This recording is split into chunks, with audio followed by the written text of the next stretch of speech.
Now I got to see if I remember how to do this.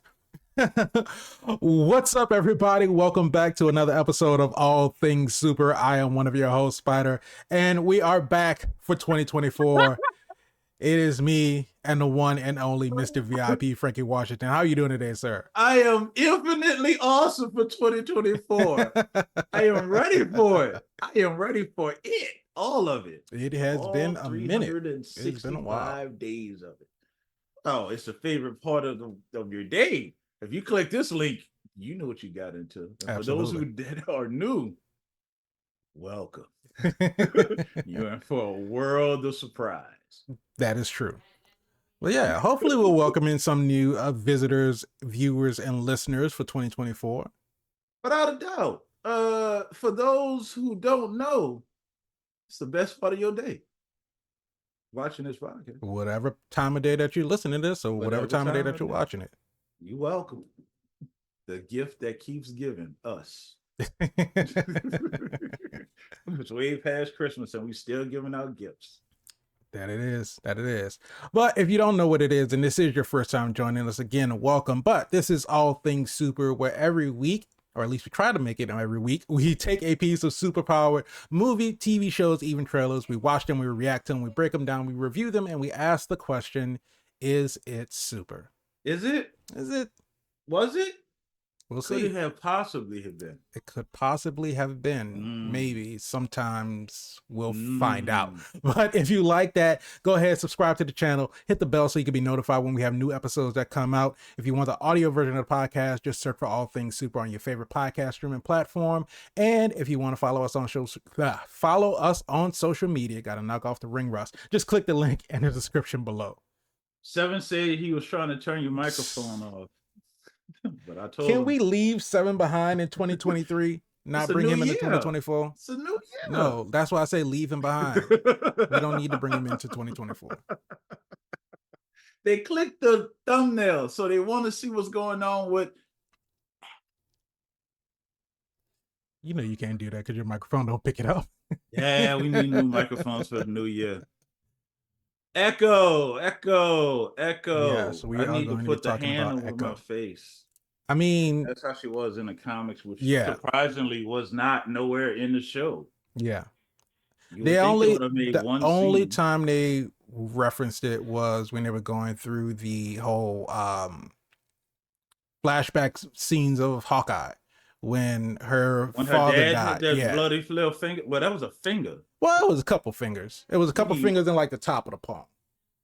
You need that whole. I know you need the whole. You need the whole handprint. Like it looked like she worked for the hand, which would, that makes sense. But no, you don't get that in this iteration. No. On Disney Plus. Yeah. But we are So Echo just came out, wrapped up. Well, not just came out. It came out what? January 9th? It came out and they dropped all the episodes in one day because they just didn't care. Is that what we're going for? No, I don't think it was that they just didn't care. I think that they're trying to move to a new model in the way that they're putting out content on Disney Plus for MCU shows. Because I think right now what they're doing is that they're trying different things and they're trying to see what works and what's gonna stick. Because we got 5 episodes of Echo and they dropped them all at once. When Daredevil Born Again comes out, it's going to be, I think they say 18 episodes, 22 episodes, something like that. And those are, I believe, going to be weekly. So I think they're just trying to figure out exactly what formula is the best for them to go with and how it's going to work out and see what, I guess, the viewers gravitate towards more. Because I feel like, and we've talked about this before with the whole model with Netflix and Paramount Plus and Hulu and all these other kind of streaming services. They moved away from the binge model of dropping everything all at once because that's not a way that you can retain your subscribers.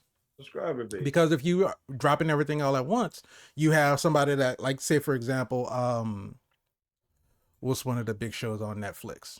Love Island or Island, Temptation Island. Is it Cake? I don't know. I don't Well, if you are a huge fan, if you are a huge fan of Is It Cake, and you know they just dropped the whole season all at once, then if you all you wanted to do was watch Is It Cake, then you'll watch the entire season, and then like, okay, well I'm gonna just unsubscribe. And so until the next season of Is It Cake comes out, those are months and months and months that Netflix is not getting your money. The interesting part about this is not a new revelation for production houses or network television or even streaming platforms. HBO, the home box office, has been showing you guys this for decades. Right. Anytime Game of Thrones come up, their subscriber rate goes through the roof. Game of Thrones is over, the subscriber rate drops. And this is not just for Game of Thrones. This was True Blood. This was Boardwalk Empire. This was Entourage. This was Sopranos. Wasn't True Detective on HBO? I believe it was. Woody Harrelson, right? Yeah. I think he was in one season of it. Well, that's probably why it's not on the air anymore. I'm just going to go ahead and say that. But I think there was. There's still, True Detective is still going on, I think. The point is, they know this already. If you don't have that award-winning show that's keeping, you know, your fan base engaged in your platform, then they're going to cut off. I mean, people are on, you know, disposable incomes that don't readily want to be disposed of for those things. They might want to take that disposable income and use it for candy, cake.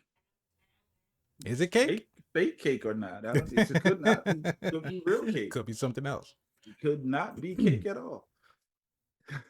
but the strategy of doing it just overall, it felt like y'all didn't really, and I'm talking about Disney, it felt like they didn't really have faith in the show, or Marvel didn't have faith in the show.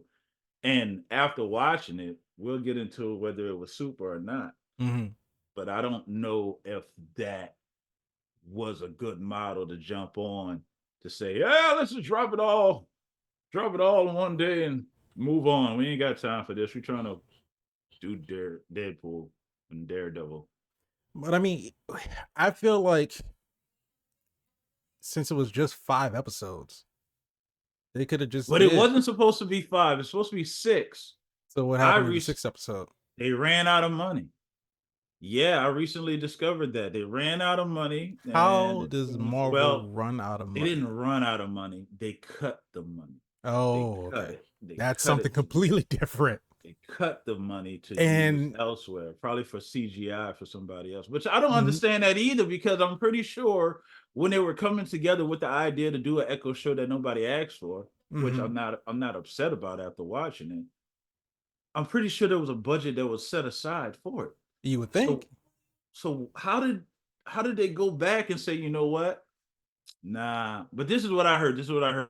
They filmed episode 1, 2, and 3 with the budget, and then budget cuts, and then it was like figure it out for 4 and 5, and 6 is just gone. So we did you a favor by cutting an episode. Now just figure out and they're like, what is going on? Really?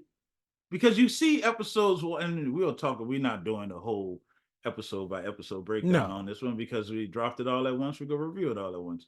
But you can see episodes 1, 2, and 3 felt like something was big going on. You had large set pieces. That the throwback set that they have for the Alabama and the fights, like the indigenous people or the Native Americans, that the whole structure that didn't even look like green screen. That looked like they built that set. A lot of them they did.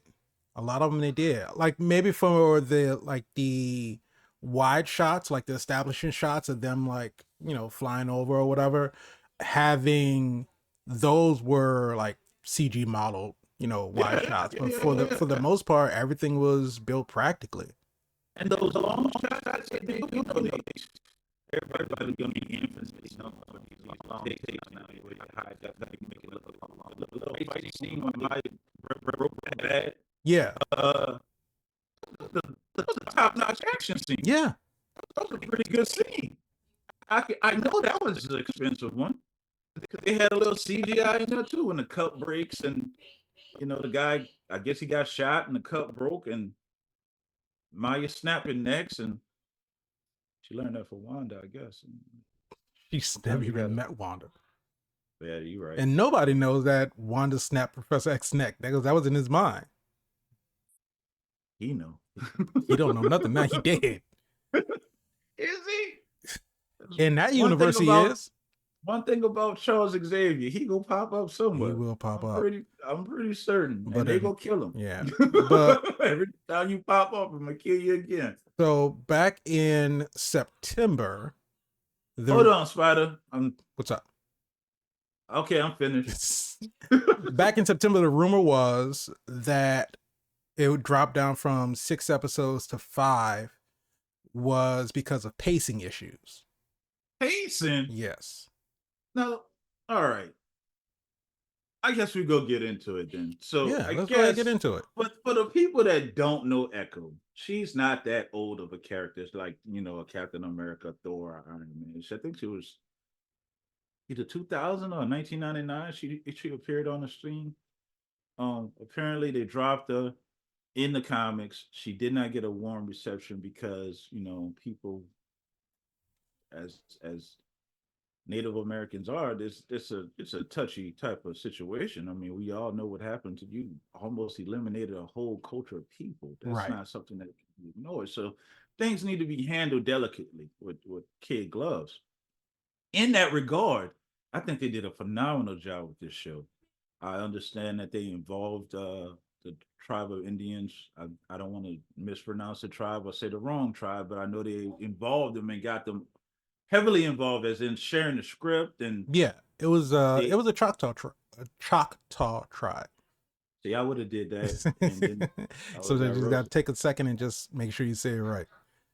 But yeah, no, they took great care into not only the history of the Choctaw Nation, but the language, the art style, the dress, the ceremony, all of that stuff. They had so many what's the word that I'm looking for? Culture. Not necessarily culture, but the people they had on staff for the show. Sort of, I don't want to call them historians because they're not necessarily historians. Consultants. That's what the word I was looking for. Consultants. That's the word I wouldn't give you. It was rattling around and I just had to pull it out. But sometimes you got to use a funnel. Yeah, I guess. But no, they had a whole bunch of consultants on staff to basically keep the writers true, to keep the videographers true, make sure that the set designers and the costume designers and all of that stuff, make sure that everything was true to form, going back into the history of the Choctaw people.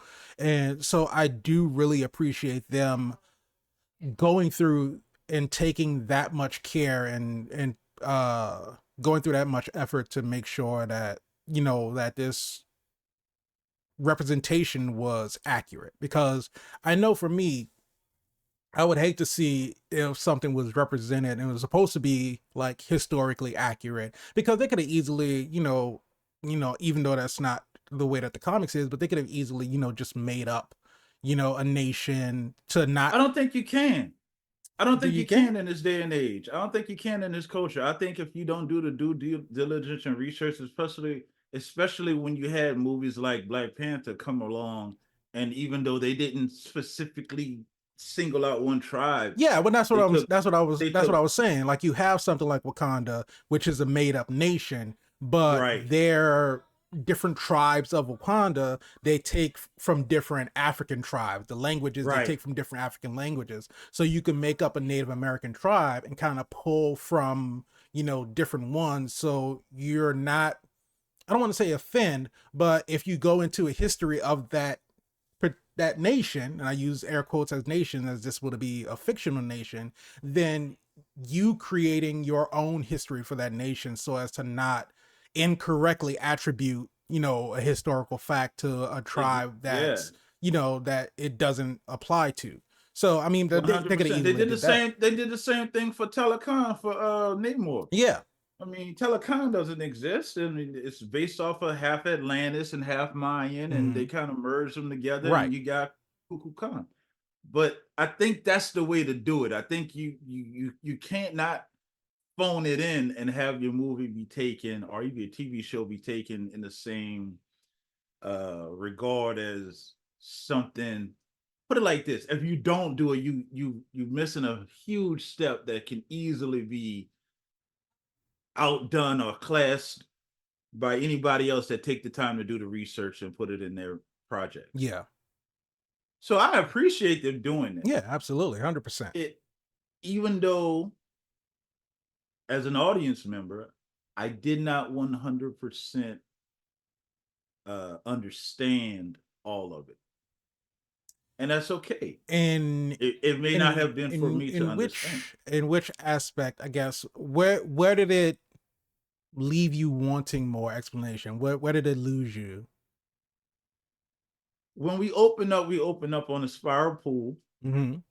The tribe comes out of the pool, and so we're here, we're in the audience, we're wondering, okay, who are these people? You know, this is an Echo. So who are they? And you start to kind of put it together. Okay, clearly they're made from clay or made from dirt.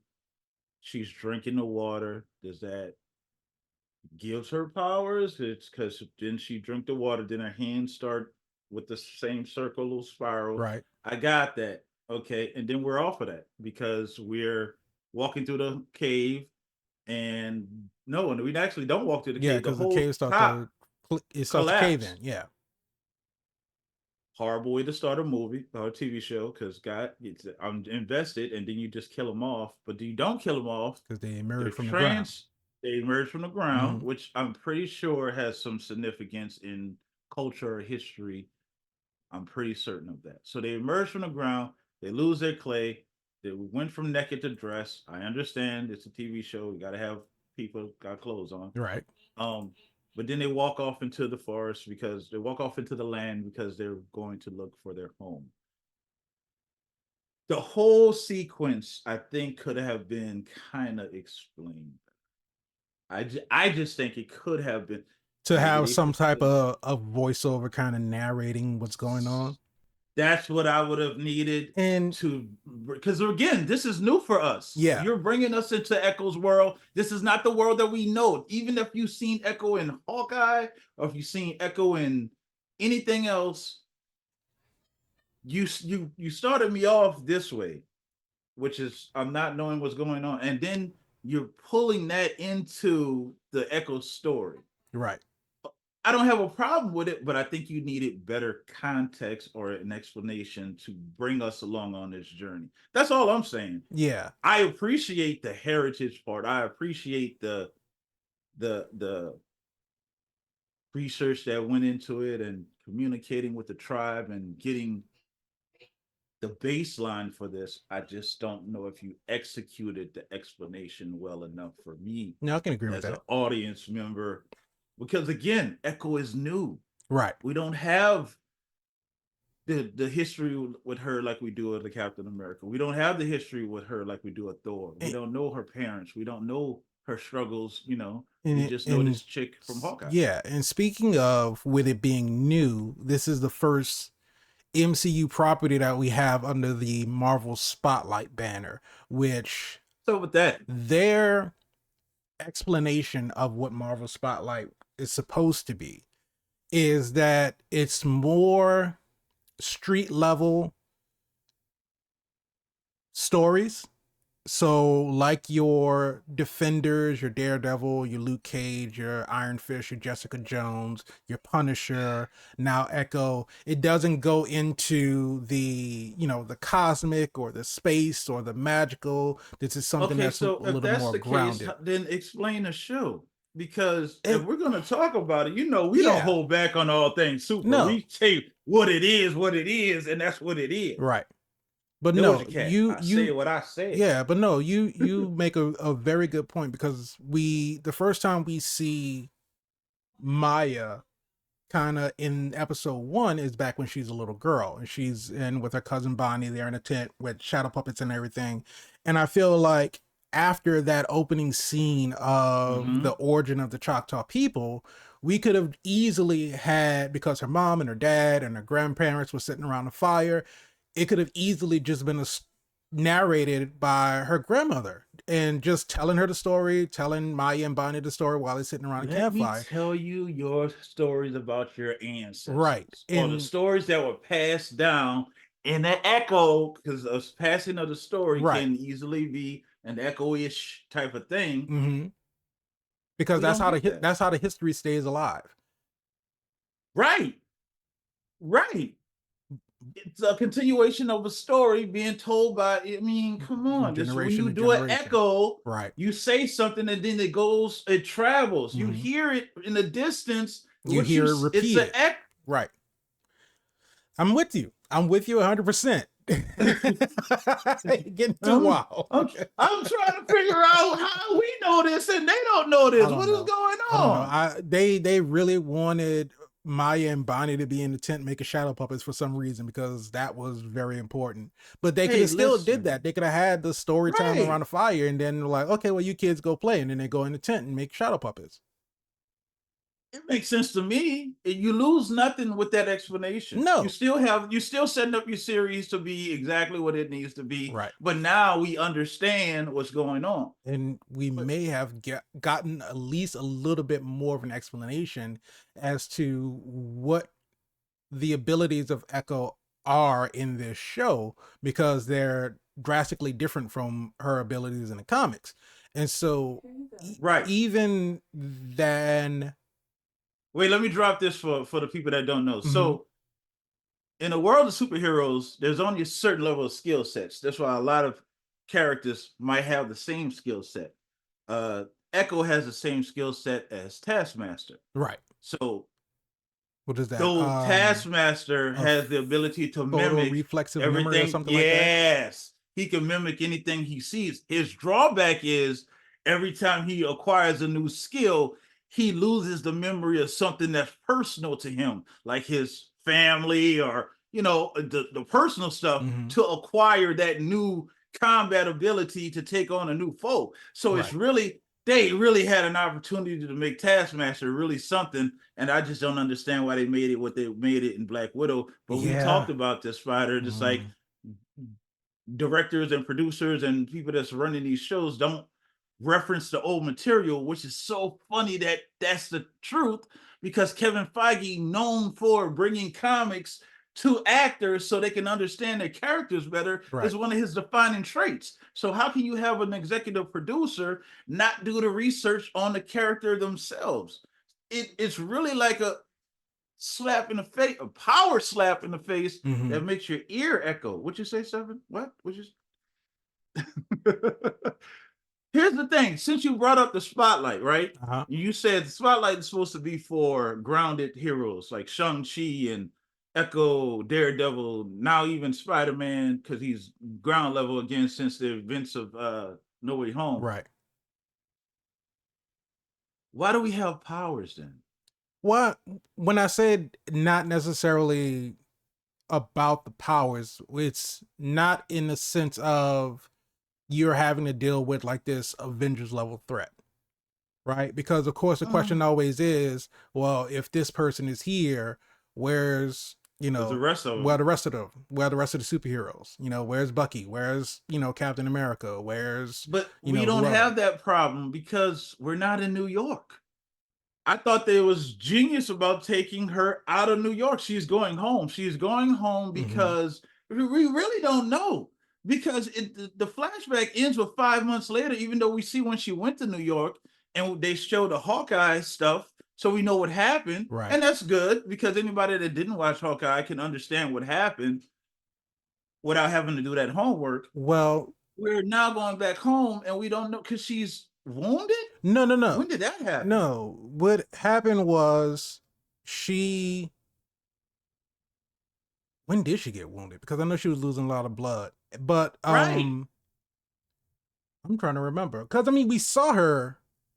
I'm trying to remember who she got into the she's fight in with. Between she got in a fight with her right-hand man, which was Kingpin's lackey or whatever. She was running the Tracksuit Mafia, right?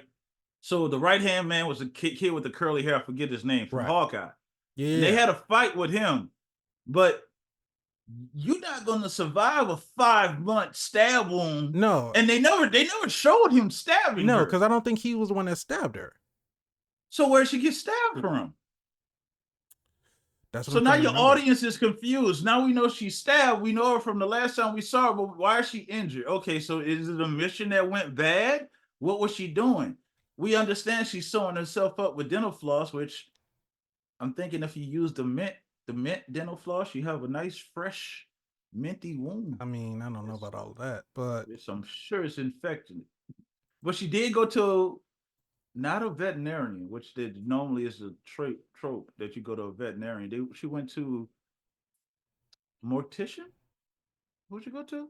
She went to somebody when she went to Black Crow's skating ring to get patched up. I'm just saying. And I just watched this last week, and like I don't remember nothing that happened anymore. No, because it's not memorable. And that's kind of what the problem is. You're all over the place with your storytelling. Here's the thing: explanation goes a long way for people that don't know what's going on. And you should include it if you don't know what's going on. If you're doing spotlight and we're doing more grounded people, and I was saying, we were talking, ladies and gentlemen, boys and girls, Spider and I was having a conversation before the show. Just want to preference that because we were talking about Shang-Chi. And you were saying, man, Shang-Chi was good.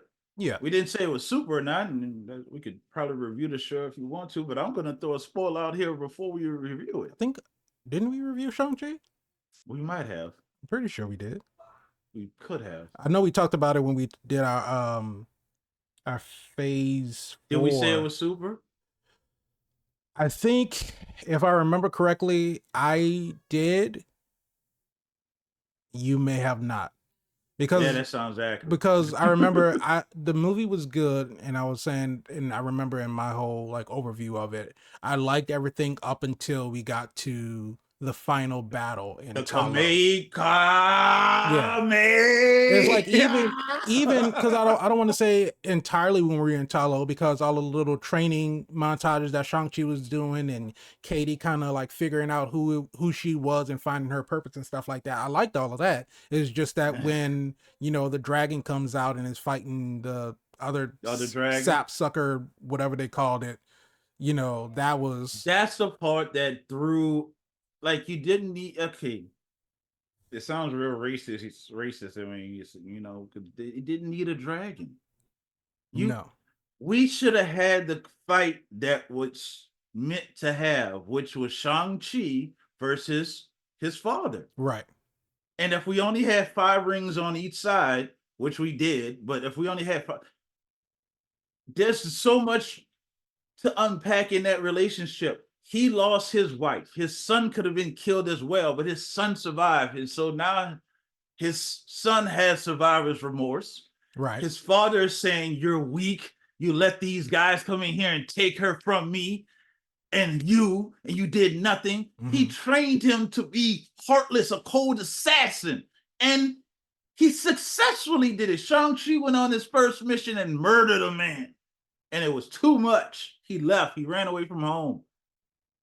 And Wing-Wu, I'm trying to remember his name, Wing-Wu, know where his son was, but didn't send for him. Well, he didn't know where he was, but apparently he did know where he was, because at some point he sent his guys to go bring him home. I'm pretty sure with the amount of wealth and resources that he amassed over the centuries, I'm pretty sure he had tabs on him. He had tabs on him the whole time. Exactly. But he didn't. He should focus to his daughter. His daughter grew up to be a crime boss. So she ain't taking no shorts. Right. Don't sleep on her. She's running the 10 rings right now. But the point is, everything in that movie would have been spot on if you didn't just get. I was okay with the rings, which were more like bracelets, but I'm okay with them. Yeah. I'm okay with them being alien tech. But I think Echo falls into the same thing as Shang-Chi. It's just too much going on. We didn't need the dragons. Yeah.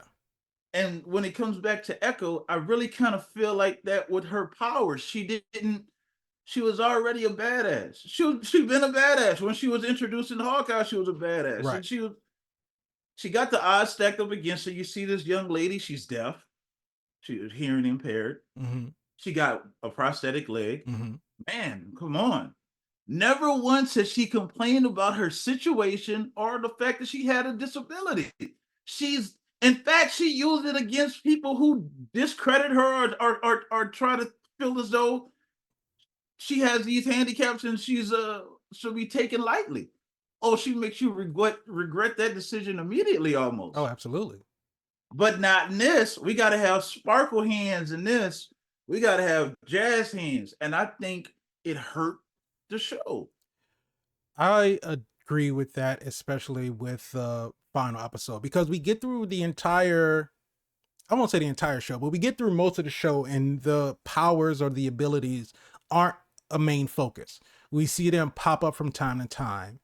And it's, again, it still gives no explanation as to what exactly the abilities are.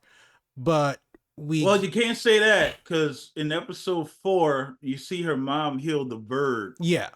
But at that's the only one that's really kind of explicitly shown, because we get of course, because all of the episodes are named after the different women throughout the Choctaw history that are echoing down Maya's lineage.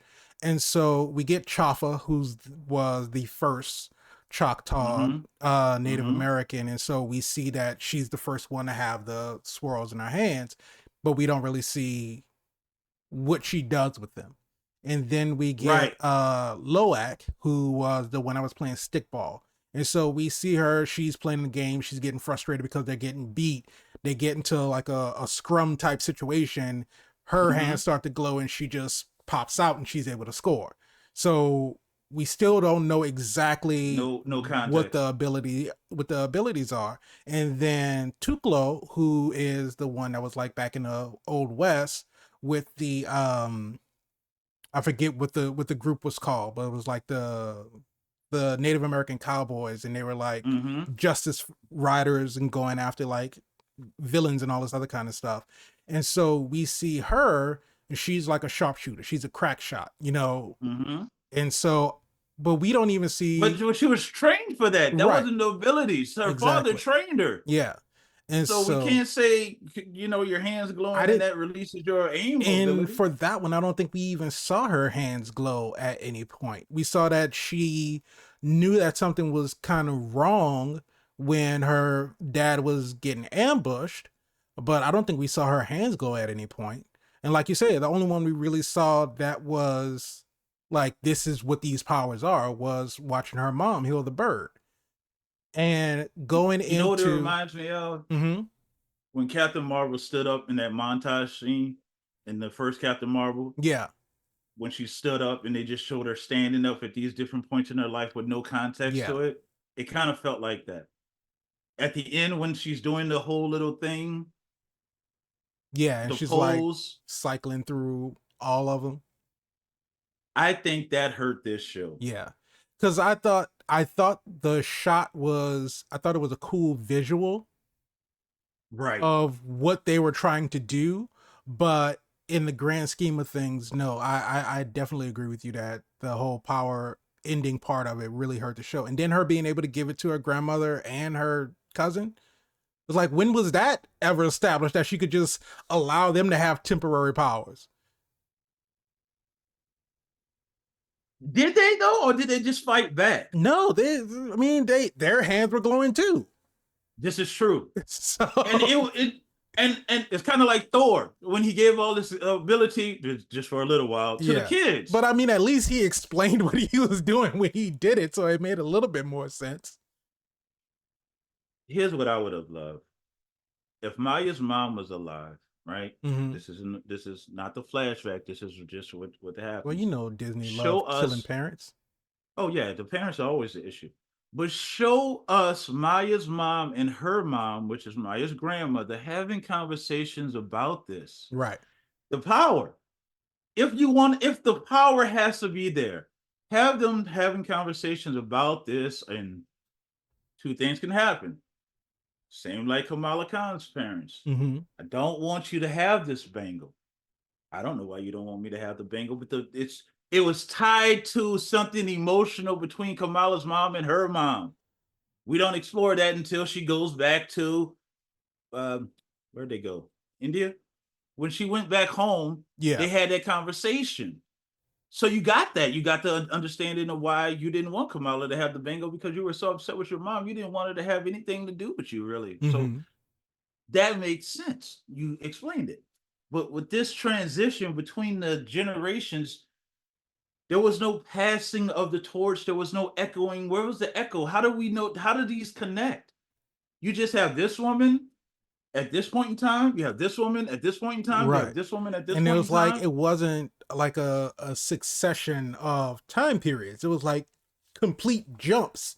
And it was like, these are the only, other 3 women that you, or 4 women that you're pulling from out the entire Choctaw lineage. It's just these 4 women. Nobody else ain't do nothing, huh? It's just these 4. They know the whole tribe of people. You got Becky over there. No, I'm stop. But the thing about it is, like we were just talking about a little while earlier, how they cut away the 6th episode for pacing issues. I felt like you needed that 6th episode. Either have a 6th episode where you can allow things to be explained a little bit more, or cut out that whole Hawkeye flashback that we got in episode 1, because the whole thing about Marvel Spotlight was supposed to be that this is supposed to be a self-contained type story where you didn't necessarily need to watch a whole lot of other things to know exactly who this person is. Now, granted, of course, she had, a whole big thing in Hawkeye, but I feel like if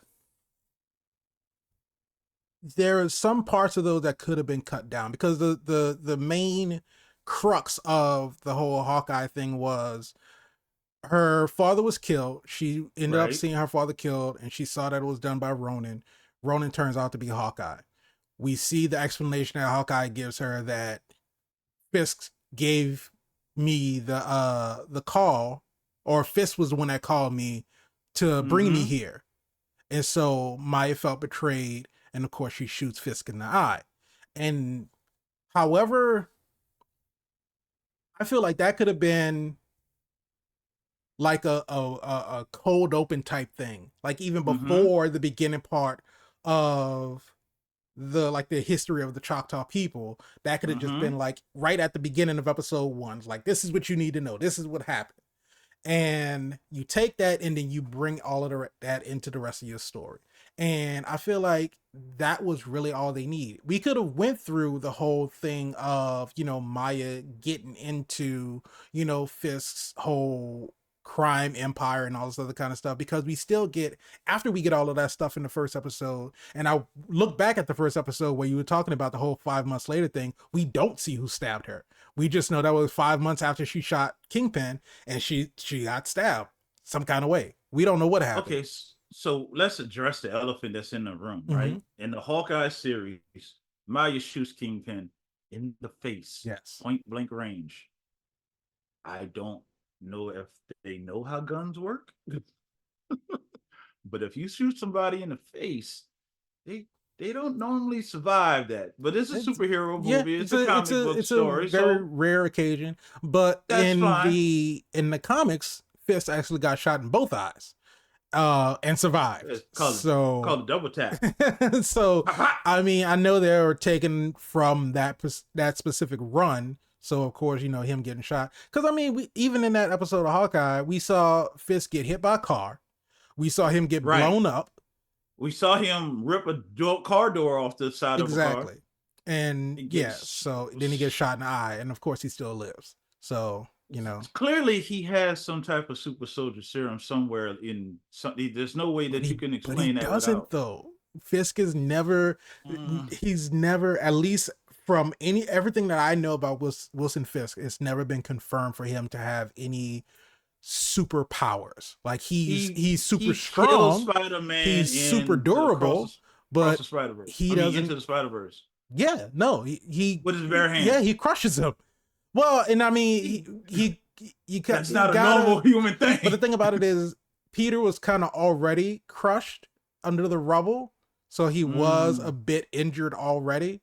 But still, to just basically power slam a person and kill him, yes, that is abnormal. But yeah, I don't think that he's ever been confirmed to have any type of superhuman abilities other than like he's, and I say super strong, but he's not super strong in the sense of Captain Rogers being super strong because of the super Captain soldier Rogers serum. holds up Thanos' hand. So Yeah, Thanos was like, what? could Fisk go toe to toe with Thanos? No, he's not supposed to be able to go toe to toe with anybody. He's supposed to be a regular man. You go tell me this big purple alien off GP, general principle, Thanos, they CGI'd him to the point that you see the guns. It's like Thanos ain't skipping the gym. No. Like, I'm surprised he ain't sitting on the throne curly like Gamora. pass me that dumbbell. You know? I wanted to like this show. Yeah. I'm not saying that it's not super. I'm not saying that it isn't or it is. I wanted to like this show. The type of stuff that they put into it culturally wise, I mean, I think that was the best part of the show. You can't use that as a crutch though. No. That's great, but you can't lean on that like, oh, this is gonna take us to the heights of award-winning cinema. Because as we say on All Things Super, it's about the story. Right. And I'm not saying that we had a bad story. I understand. From the story's perspective, I'm Maya's grandmother, right? My daughter died, not because she went out to get cocoa for my granddaughter, because her husband is a thug. He's a gang member. He's in the tracksuit mafia. He works before he was in the tracksuit mafia, because he didn't go to New York until after her mom died. But yeah, he's a gangster. You're absolutely right. And that's what the grandmother said when they were in the hospital. You can't trust those Lopez boys. Because him and his brother, Henry, who was running the bowling alley. Yes. He was skate rink. Skate rink. I mean, skate rink, laser tag, arcade. Gotta get them in. They probably had a bowling alley in there somewhere. Yeah, you go in the back. But a little plastic ball. But yeah, it was just, the two of them was caught up in all of the criminal stuff. They cut the break line because they was trying to get at him, which is okay. I'm okay with the idea of we cut the brake line. Yeah. But if anybody drives ever, you would know the brake line is cut at some point before. Because just to pull out of your driveway, you got to stop at the end so you can make sure that your undercarriage that there's no traffic. There's no stop signs. We've seen a city. There's stop signs before she got to the road. But okay, for the narrative of the story, we're suspending disbelief. Okay, so we're here. And again, I'm upset because my daughter is gone. I don't want to see your face anymore. But Maya didn't do anything. Right. Why are you upset with her? Why are you forcing her to go? She could have easily stayed there with Bonnie and they could have raised both of them. Exactly. You were already raising Bonnie. And the family tree dynamic, I don't know. Who is Biscuits related to? Biscuits is that's another cousin. So who? Bonnie, whose cousin? Maya and Bonnie's cousin. From who? I don't know who. Probably another sister somewhere. Why are we so excited that Maya's back and she's been gone for 20 years? Like, they're over. I mean, don't get me wrong. You got a family member coming home. Yeah, I'm excited. But they make it seem like they were waiting for her to come back. Yeah, like Maya's back. Maya's back. Like, did Maya send y'all money throughout this time? Or did she like have some, because she left you as a kid? Yeah. But you making it sound like she's the great savior of the town. Yeah, Maya's back. And I mean, we saw that, even Bonnie tried to reach out to her when her father died and she ignored her. So it really seems like Maya had no connections to these people once she left. At all. Like, I don't rock with y'all. She didn't even try to go see her cousin. No, she's like, please don't tell her that I'm here. Like, the only reason that she ran into Biscuits is because he came by the house. They're like, if she knows you here and you didn't talk to her, her heart's gonna be broken. she'll get over it. I mean, she didn't say it like that, but that's pretty much the attitude. What she said. She'll be all right. She was like, I'm just here for a short time. She ain't even got to know. I'm going to be in and out, and then that's it. What was the ultimate goal, though? Of her going back home? Here? Yes, because remember what she said when she's telling her uncle, I want to be a queen pin. Right. In New York. So she was coming there to get help, but her uncle was like, no. But then her uncle was like, okay, I'll help you. Well, the thing about it was that she wanted to be a queen pin. She basically, because she shot Fisk in the face, she's like, all right, he's dead. I want to take over his empire. But in order for me to do that, I have to interrupt his, like, his trade or his flow or whatever, product he has coming in. So apparently, so there was a hit in the warehouse. Yeah. So whatever documents or whatever that she came across that led her back to Tamaha, to his train station, to his depot or whatever, because I guess she knew that the train was going to be passing through, and that was the only way that she could catch it. Or show don't tell. It was definitely a show don't tell. And it's like, because do we think that she only stopped there because she was injured, because she was bleeding that much, she was about to pass out on her bike, so she felt like that was the only place that was the closest place for her to stop, where she knew that she had a place where she could hold up, because she basically just went back to her old house. And it was said that the grandmother didn't touch anything or replace anything after her and her dad left, so it was just basically just how it was the last time she was there. But yeah, they give no specific reason as to why she had to get to the train exactly at that point, because they had to chase down the train. It wasn't that the train stopped there. They had to chase down the train, so she could have easily chased it down anywhere. But I guess she said that, and then the thing about it is, she said she needed the help. She needed Biscuit's help. But if Biscuits didn't come to the house, she was still going to go through with it anyway. So what was going to be her, like, well, I guess that's why she asked Henry. And then when Henry said no, then she went to Biscuits. At the same time, your plan didn't do anything, because now we still have the second in command that wasn't Fisk. I forget the gentleman's name, the bad guy. Zane, I think. Zane, okay. He's looking for who blew up the train. Right. It's like, this is not going to go unanswered.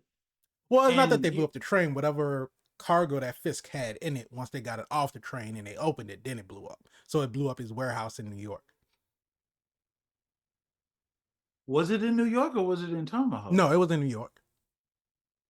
And so they traced it all the way back to Maya and Tomahawk? Yep. How? They never said. They just know that there was a bounty put out on Maya and Vicky, the guy that was giving out skates. When he found out that Maya was in town, he straight up ratted her out. He ratted her out, and here they come. And he was trying to get paid, and he got killed. Which, again, a lot of things in that situation didn't make sense to me. Maya's tied up. We zip tied everything. There was so much zip ties going on. I was like, oh, they must have got a deal, because everybody gets zip tied. Something. But as soon as they dropped off her prosthetic foot, I'm like, well, you just gave it away out. I'm pretty sure there's a knife in that boot somewhere. And sure enough, there was a knife in the boot. There was a knife in the boot. Not surprised at all. So she gets free and starts to make the makeshift. So we're now showing Maya's intelligence, which I'm fine with. Yeah, her resourcefulness. We do this, and then we bring in her cousin. Finally, they have to face each other. The conversation did not go as we thought it would go. Maya's really being kind of standoffish. It's like, what's the reason for this? Like, she loves you. She misses you. Like, why are you being an ass? Right. But at the same time, we're in danger. At the same time, we're not in danger, because after the whole fight transitions, we're just going to close the door and leave her in there. We should tie her up. I'm not going back in there. We can't kill her. The bad guys are coming. Right. They killed your they killed your guys. And I was like, okay, we need Maya to save the day, and then We're still trying to figure out how we're gonna take over. Then Kingpin's alive. I mean, before we get away from the whole, skate rink fight scene and all this other kind of stuff, who were those other two women that came in with Vicky? Because they just showed up. I don't even think they really got named. And immediately was part of the plan, right? Right. They were just like, we didn't see Vicky like running with a crew. Like even when he got the call and told Zane to come to town, it wasn't like they were in the background and like they were kind of talking about getting money. And then him and the other, the smaller girl, they had matching tattoos. So it's like, obviously y'all have some kind of connection, some kind of relationship or something. And it was edited. It was cut. It was, they did a lot of editing. It was overly cut. It was overly cut. Here's what they could have cut. Cut off all these motorcycle scenes where we see Maya ride on a motorcycle. That was the same thing like in Equalizer 3 when we see just like we see these dudes rolling through the entire country. Like, why are we watching this? Why do we need to watch them drive for 5 minutes? And I understand. And made it worse when she was leaving. Then she finds out that oh, they didn't show up. Your granny and your Bonnie didn't show up. They should have been here an hour ago. She realized, oh, Kingpin could have possibly did something because he asked me to come back home, and I decided that I wasn't going to. Well, it wasn't. Let me turn around and go back, and we got to follow her back now. It wasn't only that, because there was this through line throughout the entire show about the woodpecker. And the woodpecker is supposed to be like an omen of bad news. And so we see in the first episode when Chola and God, what was his name? Scully. Yeah. I love Scully. Scully is probably my favorite character out of the whole show. Scully was keeping it real. Scully like, come on in the back. We used to date. Right. But I thought I was a grandfather at first. No, I think no. Is it a lot of misdirect? No, they were dating. Maya's grandmother was dating Scully, and they are no longer dating. Well, yeah, I knew they were no longer since together. Maya left. Yeah, I thought that. Take it back. When her daughter died, they lost their way. And I thought that that was her grandparents, and then after her daughter died, then that's what kind of like tore them apart. But I guess if they were just dating or whatever, then it's all good. But when they were leaving the house, when they drove out of the driveway, on the fence there was a woodpecker, and Chola saw it, and so Scully was like, what's wrong? The ancestors talking to you again. And so she was like, I don't know, and it's just she had that feeling that she had. But we see that just about every time that something is about to go wrong, we see a woodpecker in the show. Well, they say the woodpecker is supposed to be a symbol of something that's about to change. Yeah. Like when the woodpecker first appeared, which again makes sense because the woodpecker appeared underground when the first indigenous people were in the pool.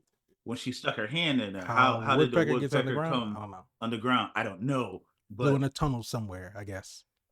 Apparently, and started to drink some of this spiral water. But the change is supposed to happen. So it's not something that you really understand. It's just something that you're kind of aware of. And at the same time, across town, her daughter is dying or died, and her granddaughter gets, severely injured. Yeah.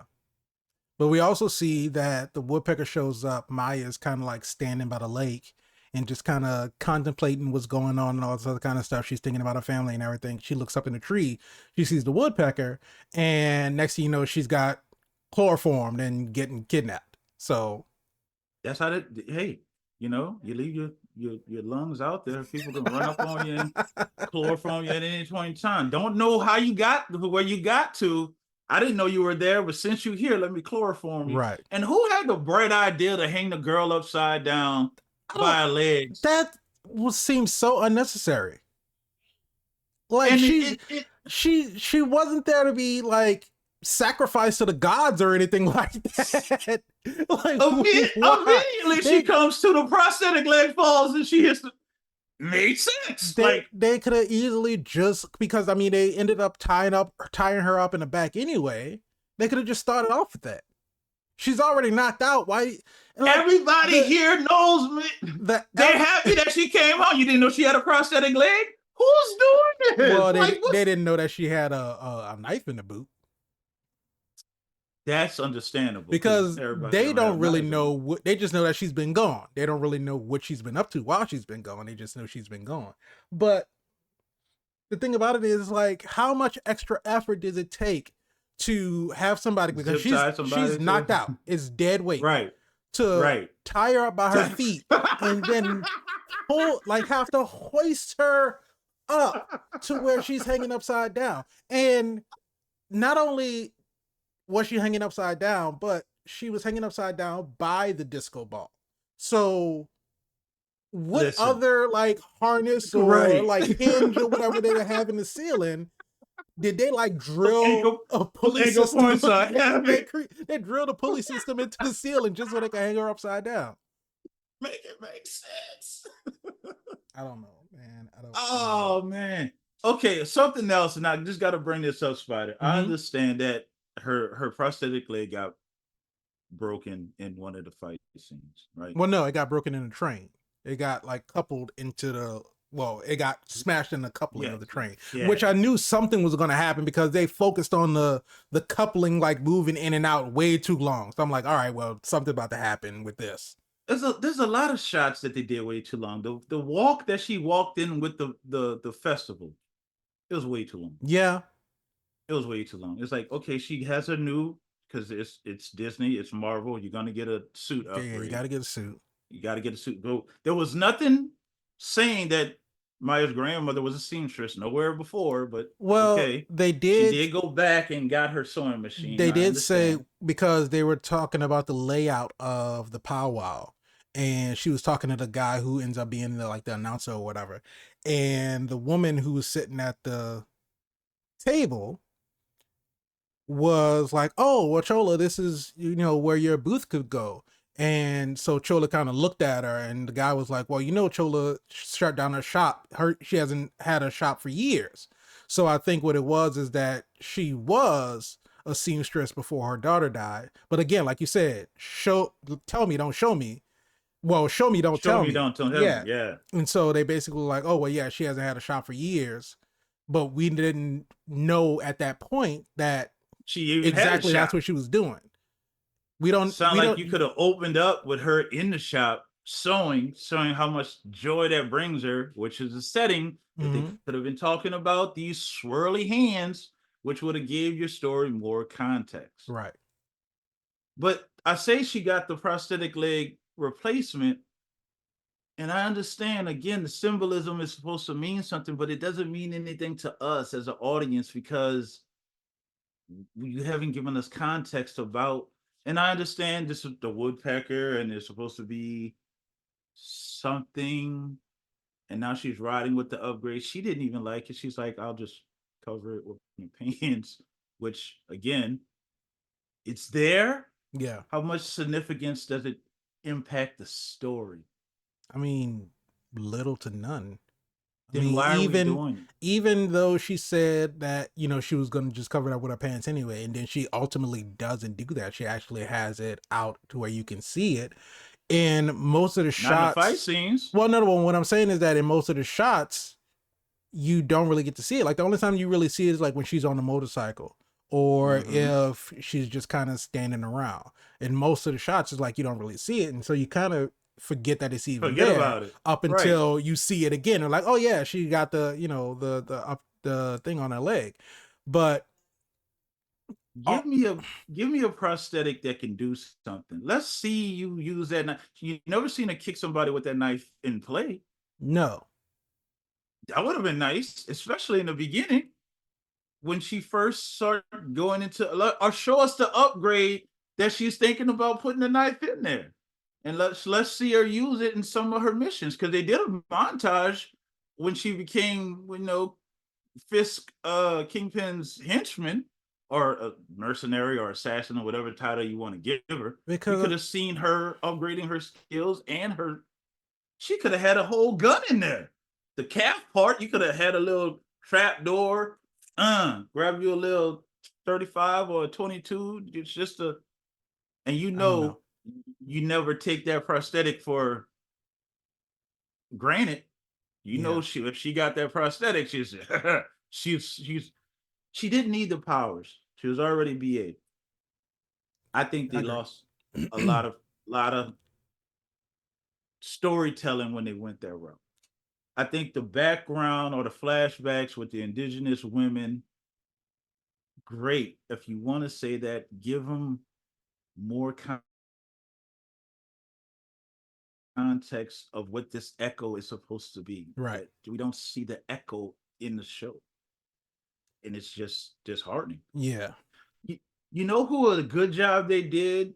And this is going to sound crazy weird, but remember the What If season 2? Mm-hmm. Where they introduced Cohorty. Great origin story. Yeah.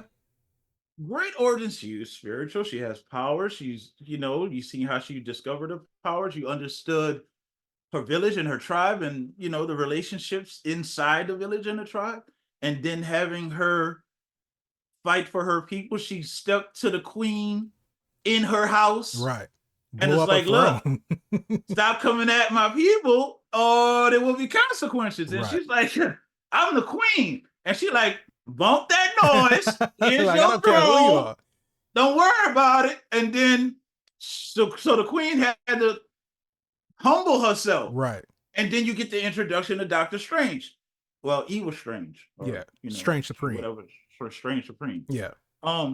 Which is fascinating because it's like, oh, well, Strange is putting together a team. And it wasn't to the episode next or the next episode after that we realized that Doctor Strange is just not your friend. He's just I think it was what he wants in every universe. I think it was a few episodes after that. Well, you know what I mean. Yeah.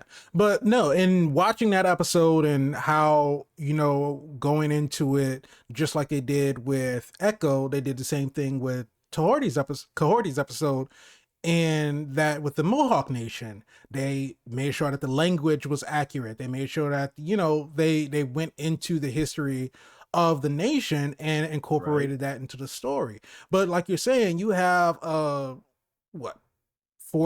What If episode introducing not only an entirely new character, never before seen in comics. I was today years old. Right. And, any other MCU medium. This is something that was created exclusively for What If. And you have in this one episode, whole backstory is established. We see her, the whole call to action. We see her struggling with her powers, all this whole arc that normal origin stories for superheroes take a whole movie for us to go through. And we get a very in-depth explanation about her motivations as to the conflict of her wanting to fight for her people, where the others were like, hey, we're here and we're, we have powers, we can do whatever we want, we're immortal, we don't die, we're living a good life. Why do we, even if we could, because they say, people try to escape and they couldn't, but even if we could, why would we want to? Why would we want to go back to that? And Cohorty is like, those are my people. When I left, they were getting conquered by, the Spaniards and everything because they're searching for the Fountain of Youth. And she's like, I'm not going to be able to live in peace here. I can't rest. It reminds me of Black Panther. Exactly. I can't be amongst my ancestors. I got work to do. He sits on the throne. All my people are in danger. I have to go back. I can't stay here with Uncle. I'm trying to see everybody, but at the same time, as bitter as sweet as it is, I got to go back. Yeah. So you get that call to action that we just didn't get. And the thing about it is that because of the whole Native American representation that they portrayed in What If, it gave me more hope about Echo. Because I was like, I feel like if they did this for What If, they're absolutely going to do it for Echo, because Echo is even more focused on her Native American heritage. So I was like, okay, cool. They'll be able to go into that. And they did, for the most part. As far as the history of the people, yes, they were very good in highlighting that. But when it came to her powers, that's where they fell short. Do you think this was a corporate move to try to give her powers?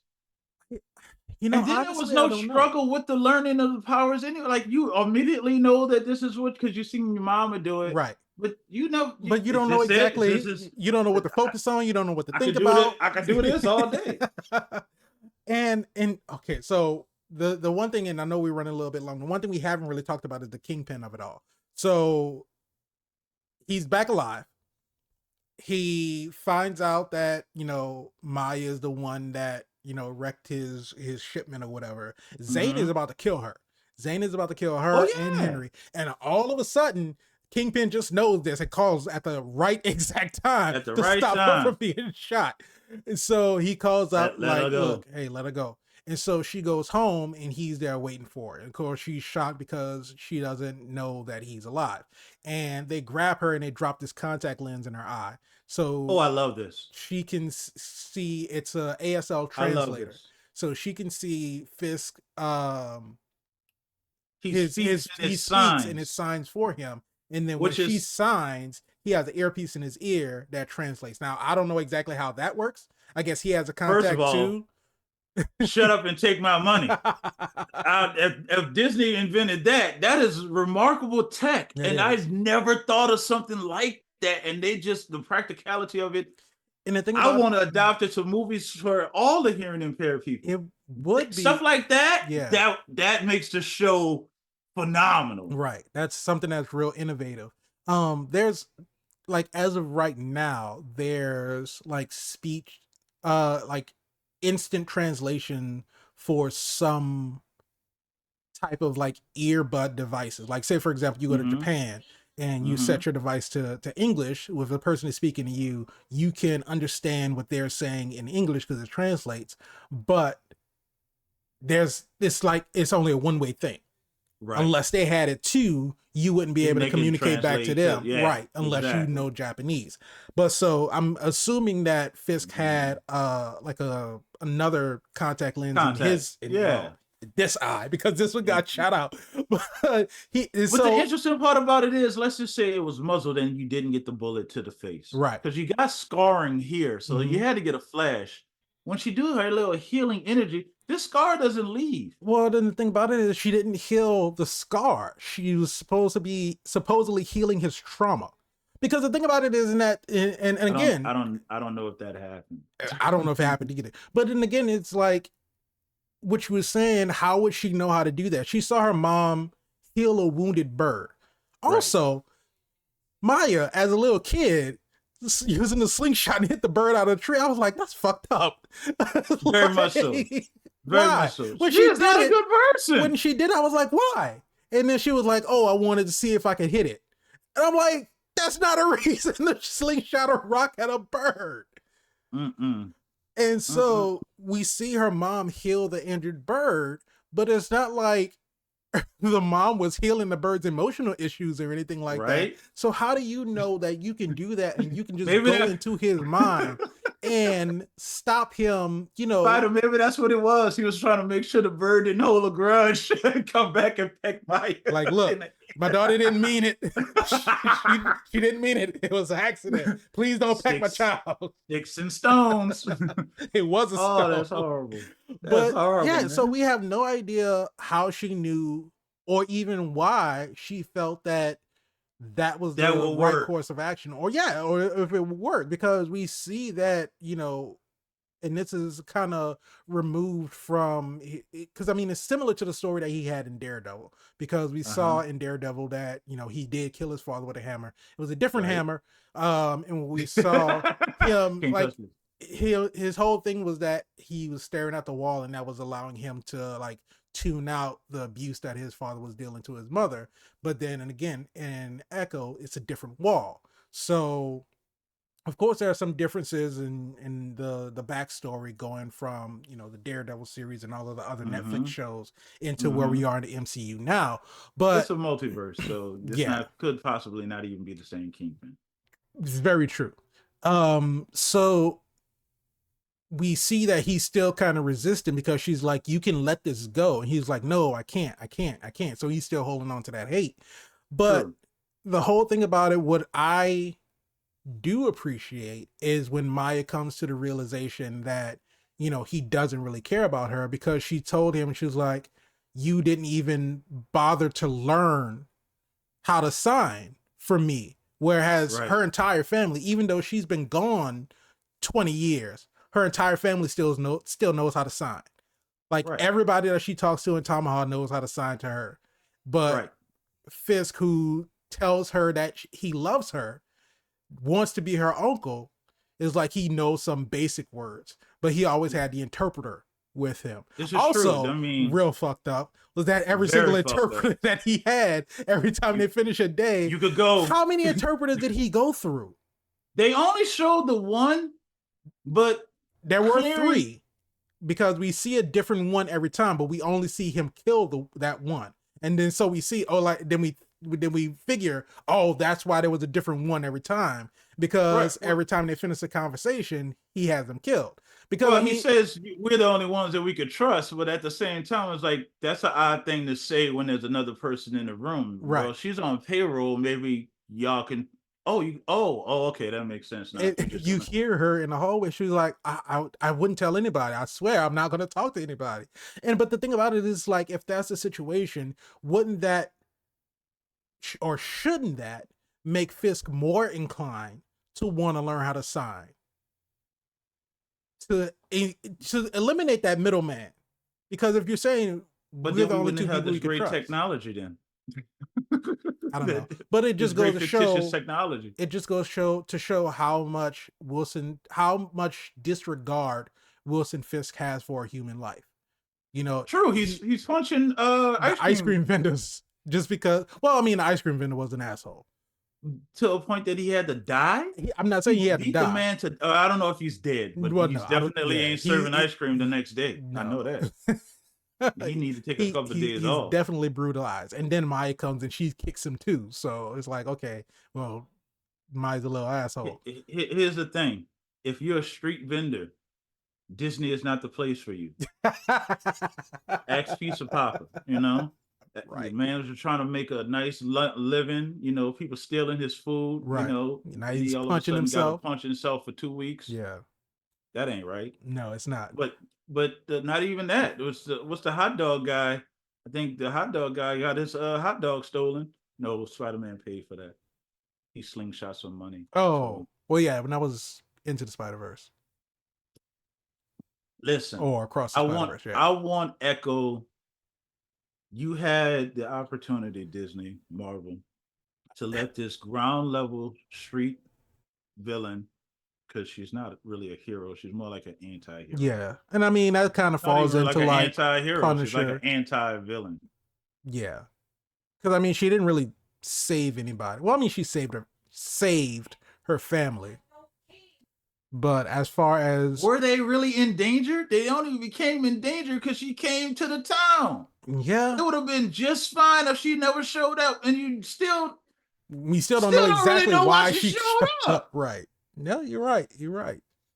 So you should have stayed in New York. It's kind of like, well, I mean, I guess I feel like she could have found a way, because like you said, we see that she's resourceful. We see that she's very intelligent. She should have been able to find a way somehow while being in New York to interrupt, Fisk's whole, import export business, or she should have been able to find a way to mess with it some way from New York. Correct. I mean, if I need to sneak on a train to input a bomb so you could take it to New York just so I could blow up the warehouse that's in New York, why don't I just blow up the warehouse? Right. Why did I have to leave New York? So many extra steps. You didn't have to blow it up with the guys in it. You could have blew it up with nobody in it. Right. And send a message to Kingpin. You fought Daredevil already. So you could have linked up with Daredevil to take out Kingpin, since y'all already had a common enemy. Yeah, because the whole fight with Daredevil was at the beginning of her run with the Tracksuit Mafia. That was her first real mission or whatever. And you would imagine that at the present day, or even whenever Hawkeye took place, that Daredevil should have been fairly active in New York, to a point to where if you're working with Kingpin, you would know. You go come across Daredevil. Well, not only if you're going to come across Daredevil. Well, I mean, yeah, she should have come across Daredevil more than just that one time. But you would at least know of him because I'm pretty sure Kingpin will, either try to send people after him or at least mention that he's ruined another. His whole thing was trying to get Maya to take Daredevil on. Yeah. So if you're really because she said you fared much better against him than anybody else has. I just don't know. To make sense. It really could have been so much better than what it was. Like you said, this came right on the beginning of the strike. Right at the it was kind of right when they first started filming. Yeah, right in the beginning of the strike. Yeah. So I want to just give Echo a way out and lean on that and say that maybe we had some continuity people that quit because they wasn't getting what they're supposed to get, and writers maybe walked off, and because as much as I didn't ask for an Echo show, after establishing her in Hawkeye and clearly she shows she's resourceful, she could track down Hawkeye or Kate Bishop. Yeah. And the whole tracksuit mafia, and then she shot Kingpin. You was already in charge of the tracksuit mafia. I don't see the reason to having to go home. If you thought Kingpin was dead, you should have just took over. And then, I mean, because they were in the alley, it was just them two. So just them two. If Fisk were to die, there was not necessarily anything tying it back to her unless they did forensics on the bullet or whatever. But she could have easily stepped into that spot up until maybe the point in time of excuse me, or where they did track down who was the one that killed Fisk, and then that could jumpstart her whole anti-hero run because they're trying to take her out while she's commanding Fisk's empire and all this, a whole nother storyline. Who's gonna challenge her? She was already in charge. Right. I don't know. Here's what I think should have happened. And I'm not saying that if you wanted to give her powers, mystical, magical abilities, great. But I think we should have rolled out, even if you would have dropped all this at once, we should have rolled out regular Maya, continue to show off her badass abilities. She's a hit woman or an assassin that's moving her way up. Kind of like what they wanted to do with the story of Boba Fett and the Boba Fett Disney Plus story. Like he wanted to become a gangster, or mob boss, or whatever, right? Himself, empire ruler. So let's take that as a story. Have her run through the competition, whoever the competition is, and have it becomes that be the challenge. If you want to get into the mysticism, lead into that and save that for season 2, because again, she's new. We don't know enough about her to care about this mystical part of it, to have it come full. Have that be in season 2 and have her reject it. Right. Because because she probably think that she doesn't need it. This is all I know. This is all I need. Right. This is it. And it's gotten me this far. And have somebody, this is your heritage. You need to embrace this. And her rejecting it. Yeah, her being so disconnected from her lineage, have her basically go about, I don't want anything to do with this.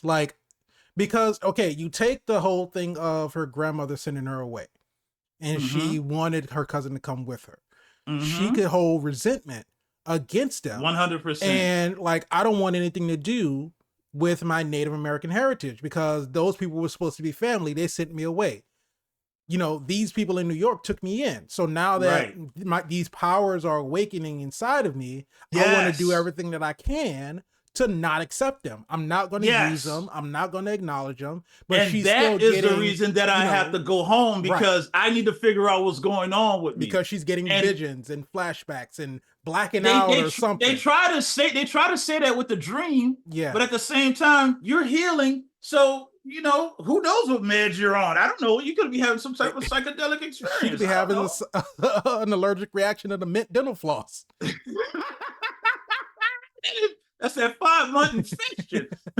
So that now gives you a connection to go. You have to go and talk to your, because now as you're going through your missions, you're blindsided by these visions of these ladies of your past, and you need answers. So now you have to go home, and now your problems have followed you home. Right. So now I have to defend my family because I came for answers. I didn't mean to put them in jeopardy, but I came here to get answers. And now, because I came here, this has followed me here. I have to protect him. And the reason that I didn't come home is because I know what I'm doing in New York, and I know it's dangerous. Right. So I didn't want to put y'all in jeopardy. So that conversation between your cousin and you now has validity because it makes sense.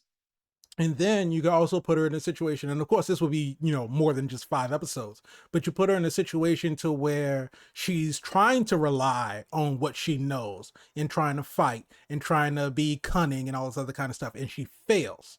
So give her a villain that uses magic abilities. Something like that. So now you have to tap into this source because throwing your hands won't cut it.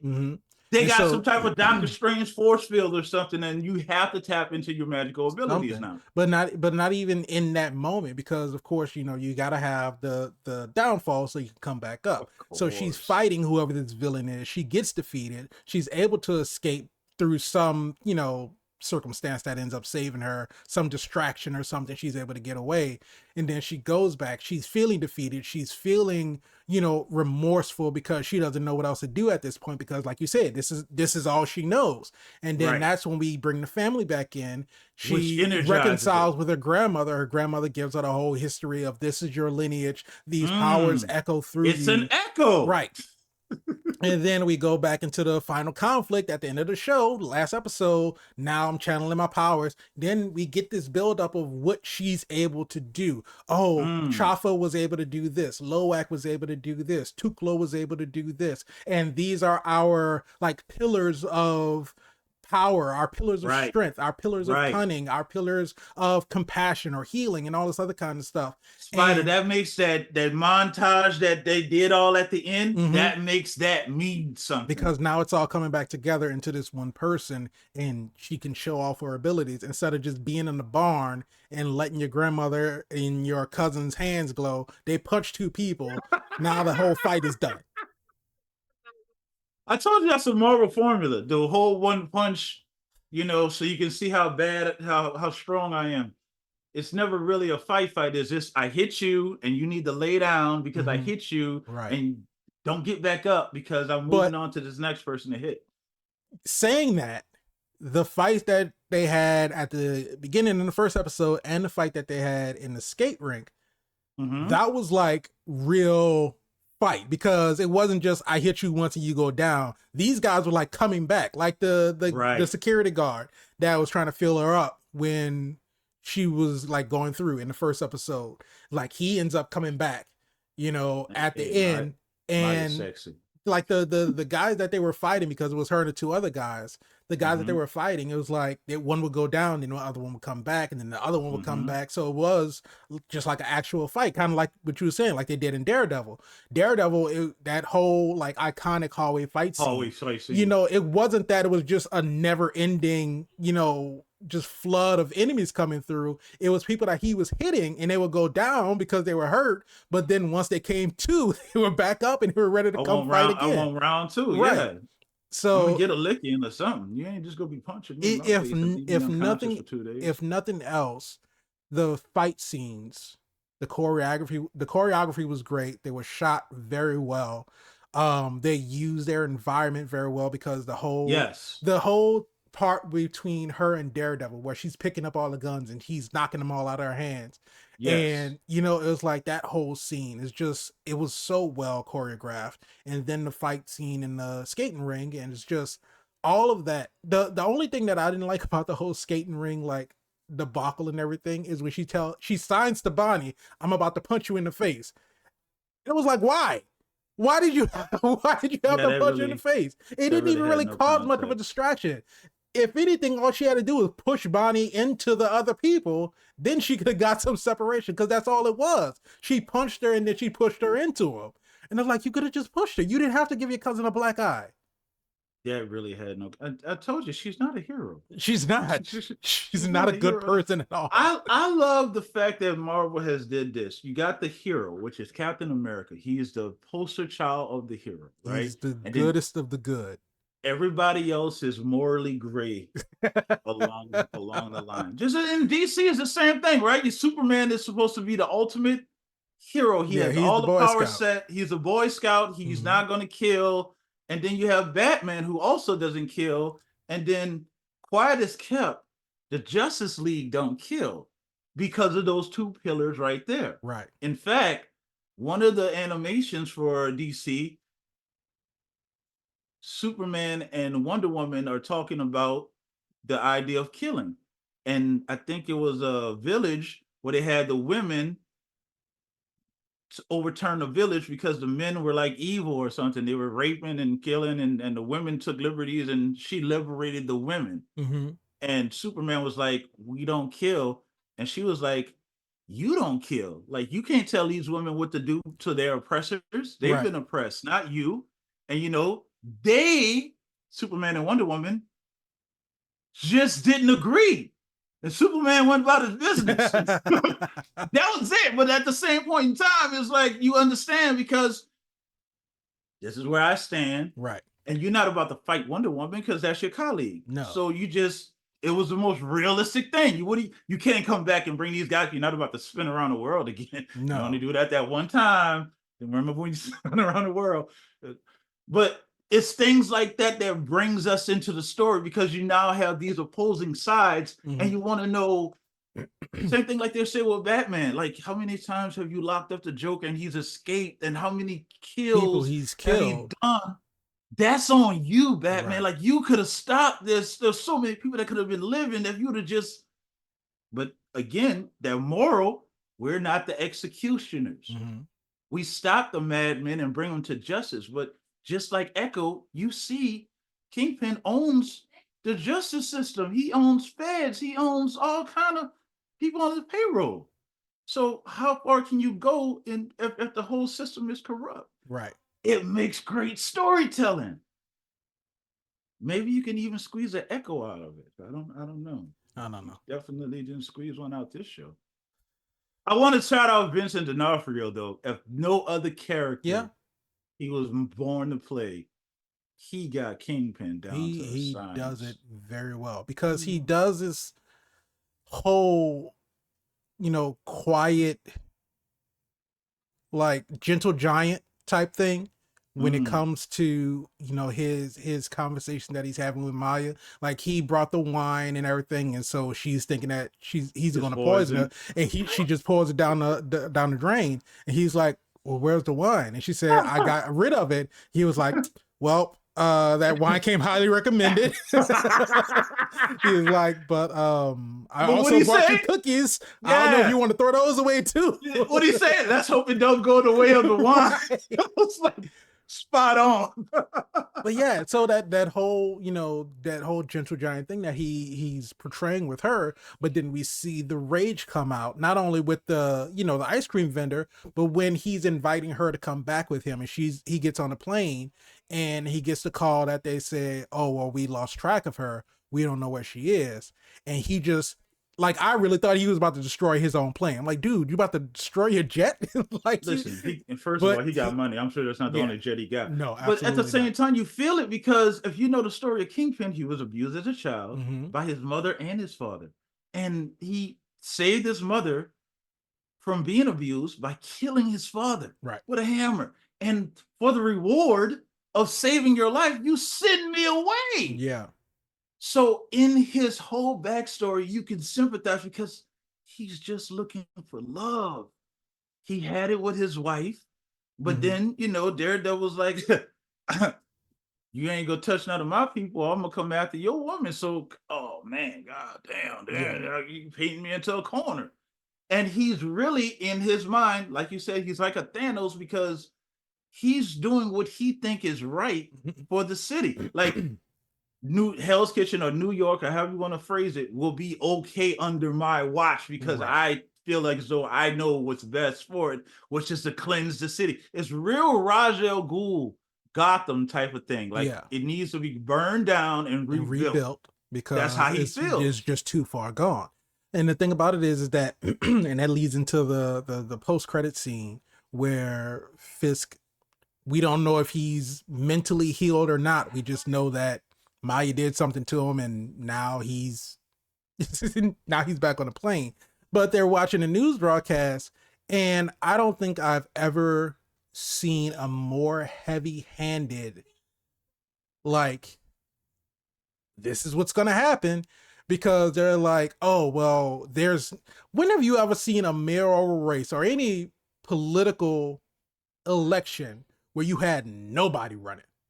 Like nobody at all. There was like, well, we have no candidates. We have zero candidates. And it was like, well, I just think that the city needs someone new. They need someone who, they're not a politician. They're not afraid of the system. They're a bare knuckle brawler. They're a fighter. And it's like, you're basically just saying, we need Wilson Fisk. We want Wilson Fisk to run. It's like they were saying it without saying it. And while I was listening to it, because the guy was just kind of reiterating it so much, I was like, this is so ham-fisted. It was like, this is too on the nose. I mean, you could have like Wilson Fisk did. You could have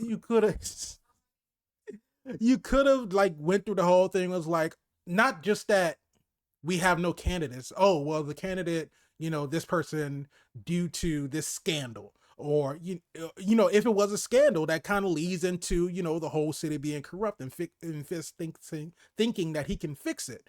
Have them drop out of the race because of this scandal. Have this other mayor, getting impeached. So right now, New York has no mayor and we need someone to run. But we need someone who's not a politician. We need someone who's not, in the pockets of big corporations and all this other kind of stuff. And so leave it at that, and then just kind of like pull focus on Fisk, like he's contemplating it. Right. Didn't even he's just like, maybe that's me. Right. 2 questions I'm gonna ask, Spider. One, how much is Echo and Fisk and everything that Disney Marvel is trying to establish now plays a part in the reboot? Because it's no secret that even Marvel has confirmed after the next Avengers, there's going to be a soft reboot. Do you think Fisk is going to make it through? Is it? Are we looking to scrap the whole thing? Do we even care at this point until the reboot? Because clearly nobody cares about DC until James Gunn rolls out this new wave of DC. Whatever things he's got going on with the Gods and Monsters. I don't even know what Aquaman numbers did, but I heard it was very poorly received. I think it was better than the original? Aquaman, though. But after this soft reboot, I do think that they may bring Fisk back, because I think that Kingpin is too good of a villain to lose. Oh, he is. Especially if you're going to be having these, because I mean, they pulled all of the Netflix shows and they gave them the whole Defenders like group in Disney Plus, and they put Echo in with the Defenders. So I feel like if you're going to still bring back Daredevil, if you may potentially bring back Luke Cage, Iron Fist, Jessica Jones, the Punisher, Iron Fist. They may bring them back. They may bring them back, but not the same actor. Let's bring back. You know what? Get the people that did the fight choreography on Echo to do Iron Fist. I mean, either way, there are a lot of good fight choreographers out of there. I mean, you could take the people who worked on Daredevil season 1, have them do it. They were great too. But if you're going to not even necessarily the Defenders, but if you're going to have this subsection of the MCU that focuses more on street level New York, there's no bigger villain in street level New York than the Kingpin. And I feel like you cannot move forward with that type of story, regardless of whatever hero you're bringing in. If you're having a street level hero, even with Spider-Man can have, some run-ins with the Kingpin at some point. Of course, he has in comics many a time, and he's a Spider-Man villain. mean, he's essentially a villain for a lot of different heroes. There's been a lot of different Daredevil villain. He's a Spider-Man there's villain. been a lot of different heroes in New York that have run across the Kingpin. So there's Punisher villain. There's no shortage of places that you can fit him in, and he can be the tie-in to all of these different ground level New York stories. He could be the Thanos of street level New York. You know, he's the big bad. Not that he's going to, you know, have an Avengers level type threat to where he's going to destroy all of New York or anything like that. Potentially. I mean, the Spider-Verse, into the Spider-Verse, it was a kind of an Avenger level threat, but contained. Yeah. But even with that, you still have your New York heroes that can take care of that. We don't need to like go to, you know, outer space to bring people in, or, you know, to Wakanda or to, you know, the other parts of the country or anything like that. We can still just worry about New York and have the people who are there. So as far as Fisk, after a reboot, I can see them bringing him back. Not so much Echo. I don't think that there is. You don't think she's going to survive the Great Merge? The Great Merge? That's what I'm calling. I mean, if anything, Battle World is going to be a Great Merge. Because I don't see where she would fit in. Like on a street level. No, I understand she would fit in on a street level, but as far as keep in mind, Spider, that we're not defined on what just because the story ended, she didn't choose the path of a hero. That's undefined. Yeah. She could very well still try to be some type of Queenpin. Well, I wouldn't say Queenpin because Fisk isn't dead, or you know, or he's not gonna step down at any point. She'll ascend to as far as he'll let her. Yeah. And it's clear he's not gonna kill her. He loves her. Right. I would love to see, since we're setting up Fisk running from there, clearly that's, like you said, so obvious. Yeah, and I'm pretty sure that's what Daredevil is pretty much going to be about. I want to see this, and this is just me spitballing since we're throwing spaghetti at the wall and seeing what sticks. I would like to see Norman Osborn and Kingpin go for the mayor position, oppose each other. Yes, I know Norman Osborn has not been introduced as an MCU, but I think that's a great introduction. I feel like it's a perfect time to introduce him. Why not? Why not? Have him run for mayor as well. So here's the thing. You have both of these guys jonesing for each other, trying to involve each other's campaign or disrupt each other's campaign. And bring in your street level heroes like Luke Cage and maybe even Iron Fist, Echo, or Elektra, Daredevil. You know, they're all in New York, because everyone doesn't know Kingpin is a villain at this current point in time. No, some do, some don't, because he's been to jail multiple times at this point. Right. But and even when in Daredevil, if they're, you know, sticking with the Daredevil storyline in his, you know, canon or whatever, when he did get arrested, he was still under the guise of he's just this wealthy philanthropist, you know, and so he was still going through the whole thing of maintaining his innocence and like, you know, I'm still going to get out because these charges are unfounded and all this other kind of stuff. So for the general public, they still believe that he's just a good guy that may have just gotten caught up in something, and that's why he went to jail. Nobody knows that he's like a criminal, Kingpin. Yeah, mastermind or everything like that. So I think that's an interesting dynamic, because the heroes are going to have to, it's not a Civil War situation, but to see the heroes uncover the back dealings of a Norman Osborn. You know, this could be pre-Green Goblin, or this could be... And you can even, you know, going into this, because of course we still, whatever the next Spider-Man movie will be, this is going to be Peter Parker kind of branching out on his own for the first time as Spider-Man by himself. And he needs his own villains. But not only that, if you have this mayoral race, and this takes place in Daredevil, right? You have Fisk and Norman Osborn running against each other. You can get, you know, the introduction into Norman. He can talk about while he's giving his campaign speeches, you know, oh, my wife and son, you know, my son goes to Empire State University, or, you know, all this other kind of stuff, and just lay the groundwork for the other Osborn characters. And then of course Fisk wins out. Norman Osborn falls to the, to the background. He goes back to just doing his work at Oscorp or whatever. And then that feeds into the next Spider-Man movie, wherever they want to go with, however they, even if they don't want to introduce a Green Goblin in the MCU just now. And but Osborn can still, because we got to develop that relationship between Peter and Harry. And, and Norman, kind of favoring Peter over Harry sometimes, build up that whole relationship, that animosity, that whole story. You could do, again, having those things that are interconnected without having to wait for a post-credit scene. It's like, oh, this is Norman Osborn. You'll never know when he's going to show up again. And it's like, and by the next time we show up, he has this whole story that's already happened that we don't get to see. And now we have to, for the people who are newer coming into it, and they may not know the whole story, but they're Spider-Man fans because they like Tom Holland, and they're like, okay, well, now Osborn is, at this point in his life, but why?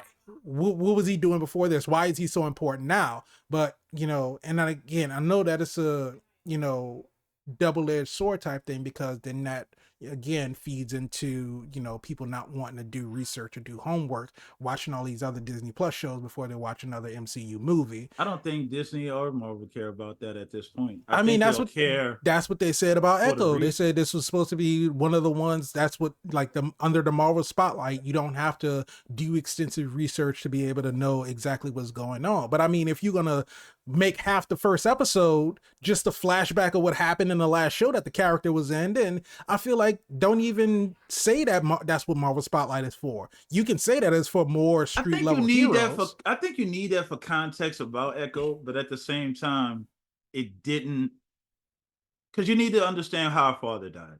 Yeah. And you need to understand that it was Hawkeye that killed him. But right. No, and I get that. But what I'm saying is, it really wouldn't matter who killed him, though. Her father died. Right. Whether it was Hawkeye or anybody else, her father was killed, died, and Fisk is the reason that he got killed, because he called and ratted him out. Right. But Fisk is doing that because, again, he's trying to eliminate competition, which he's done many times before. So it was kind of like he started to play, what's this show, Blacklist, when you're an informant for the feds or an informant for, federal agents. I'm going to give you the deeds on this guy so you could take him out. At the same time, you just took out my competition. Right. Which is the reason that he was trying to get the Punisher involved in the first place. When back in Daredevil on Netflix.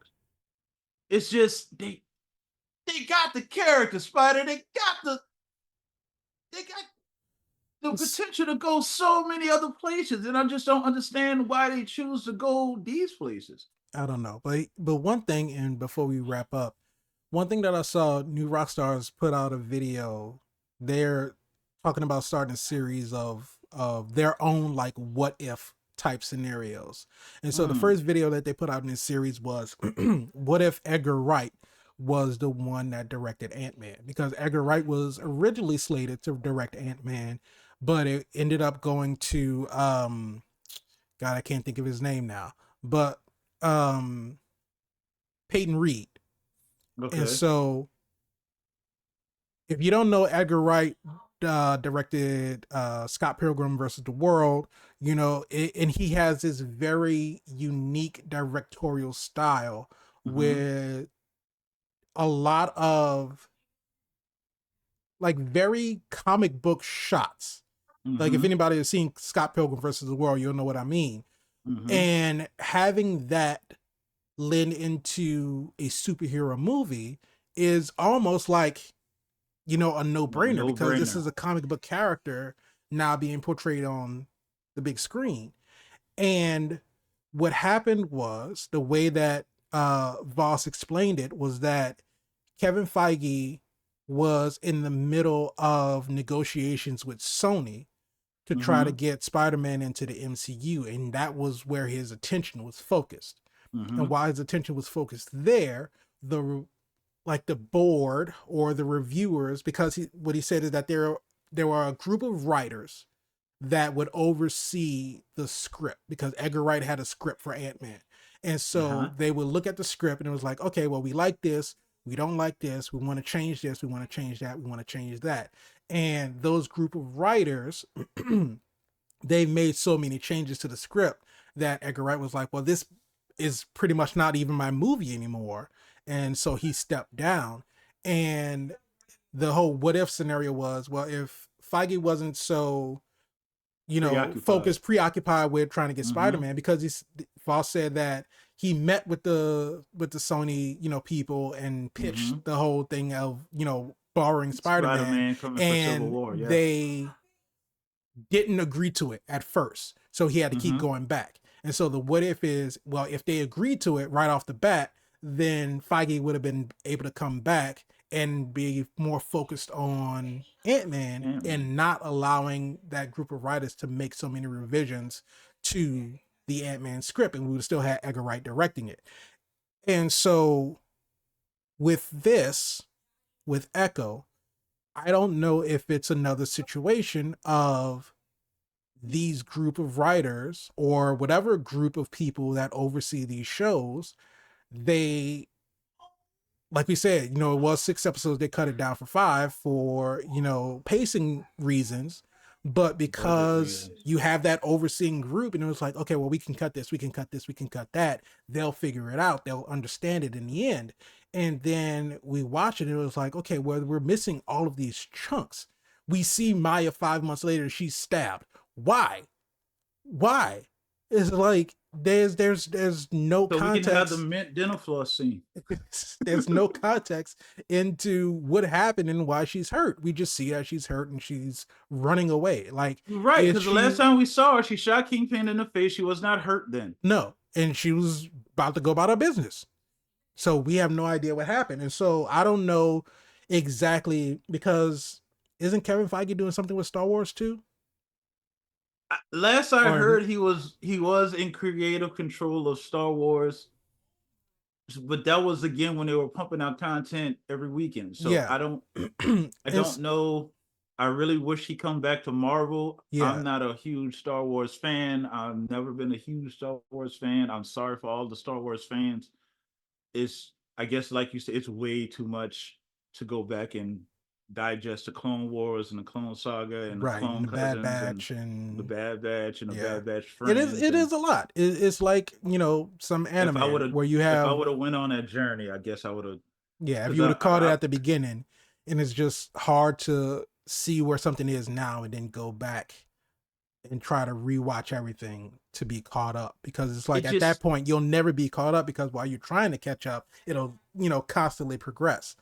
The story just never resonated with me. And that's fair too. Never did. Yeah, it just never resonated with me. And don't get me wrong, I know there's some probably people that slit my throat at night for me not liking Star Wars, but I'll take that debt. It's okay.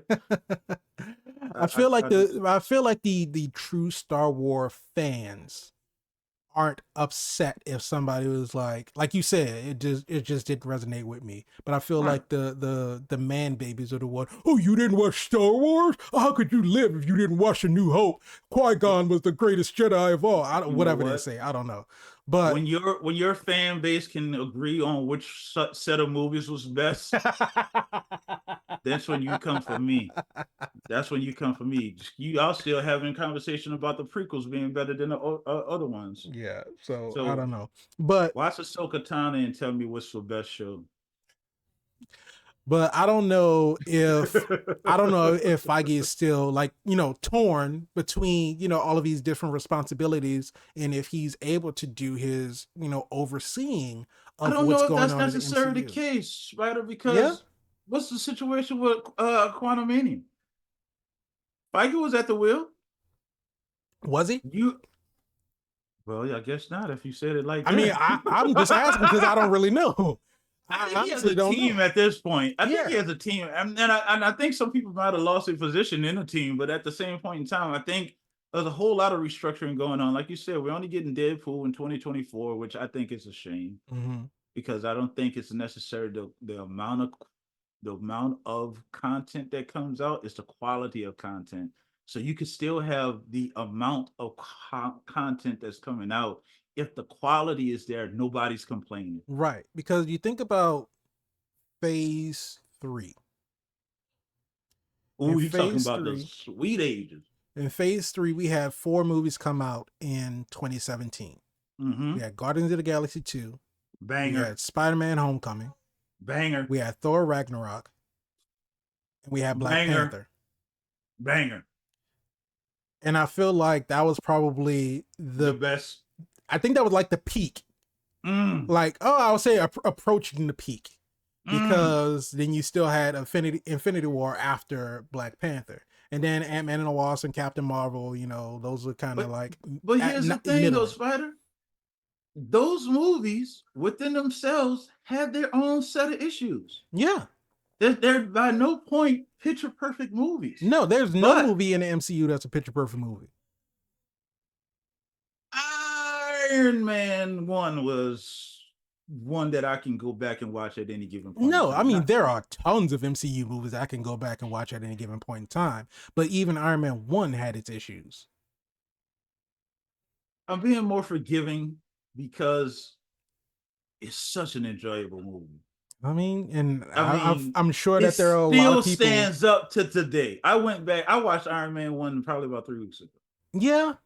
To see him in that suit for the first the reason why is because Iron Man 1 is not a good superhero movie. Iron Man 1 is a good movie that goes through the progression of becoming a superhero. You discover that your company is selling weapons on both sides when you thought you were only selling to America. Right. The betrayal comes from inside. It's personal. You have to confront this. You're confronting the weapons. You're thinking that you're doing good, only to find out you didn't do anything because this is still going on. You didn't even notice. So you have to deal with that. At the same time, the arc reactor that's keeping you alive is now taken from you, from the greed, from the jealousy. Mm-hmm. You're trying to establish a relationship because you're a billionaire playboy philanthropist, but you see the potential of something great happening with your assistant. She's resistant because she's like, I don't want to have the reputation of people thinking that I slept my way to the top. Right. There's so much going on. Happy's there. Mm-hmm.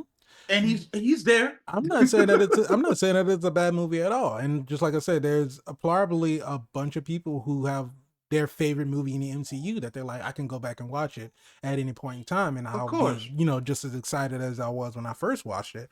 Yeah. But there's one of those. I mean, just all of them. I can go through from top to bottom every single movie in the MCU. You know, as big as a Spider-Man fan that I am, and as much as I love Spider-Man No Way Home, there are a lot of problems with No Way Home. There are a lot of problems with Homecoming. There's a lot of problems with Far From Home.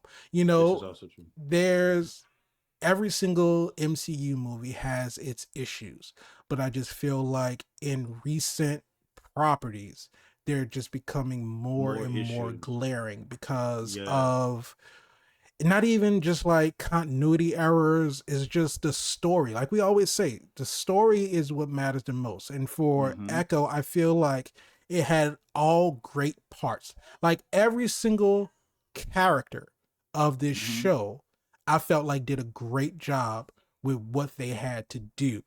But the connecting story to bring it all together just crumbled. And I mean, even 100%. though Bonnie didn't really get to do much when she was arguing with Maya, I could feel that emotion of this family member who just wanted to reach out to their best cousin. You know, this was my best friend growing up, and you left not because you wanted to leave, but because you were forced to leave. Right. But I reached out to you, and you never responded. 20 years has gone by, and you never called, you never wrote, you never texted. Thought you was dead. Yeah. And now I see you again, and I find out through Biscuits basically kind of blabbing it out because he's trying to sell his PlayStation to get $100 to fix his grandmother's truck. And so this is how I find out. And now I'm face to face with you, and you're still pushing me away. Office, yeah. And I just, that little scene that she had. She's not a hero. You know, it just made me feel for her because it's like, I can understand that. That makes sense. You know, Biscuits, like you say, you know, we don't understand Biscuits like joy. Motivation on how he wants to be with Maya. Of why Maya, you know, Maya together back. Before at all. Exactly. But the thing about it is that throughout the rest of the show, seeing Biscuits, we see how he's just loyal to his family.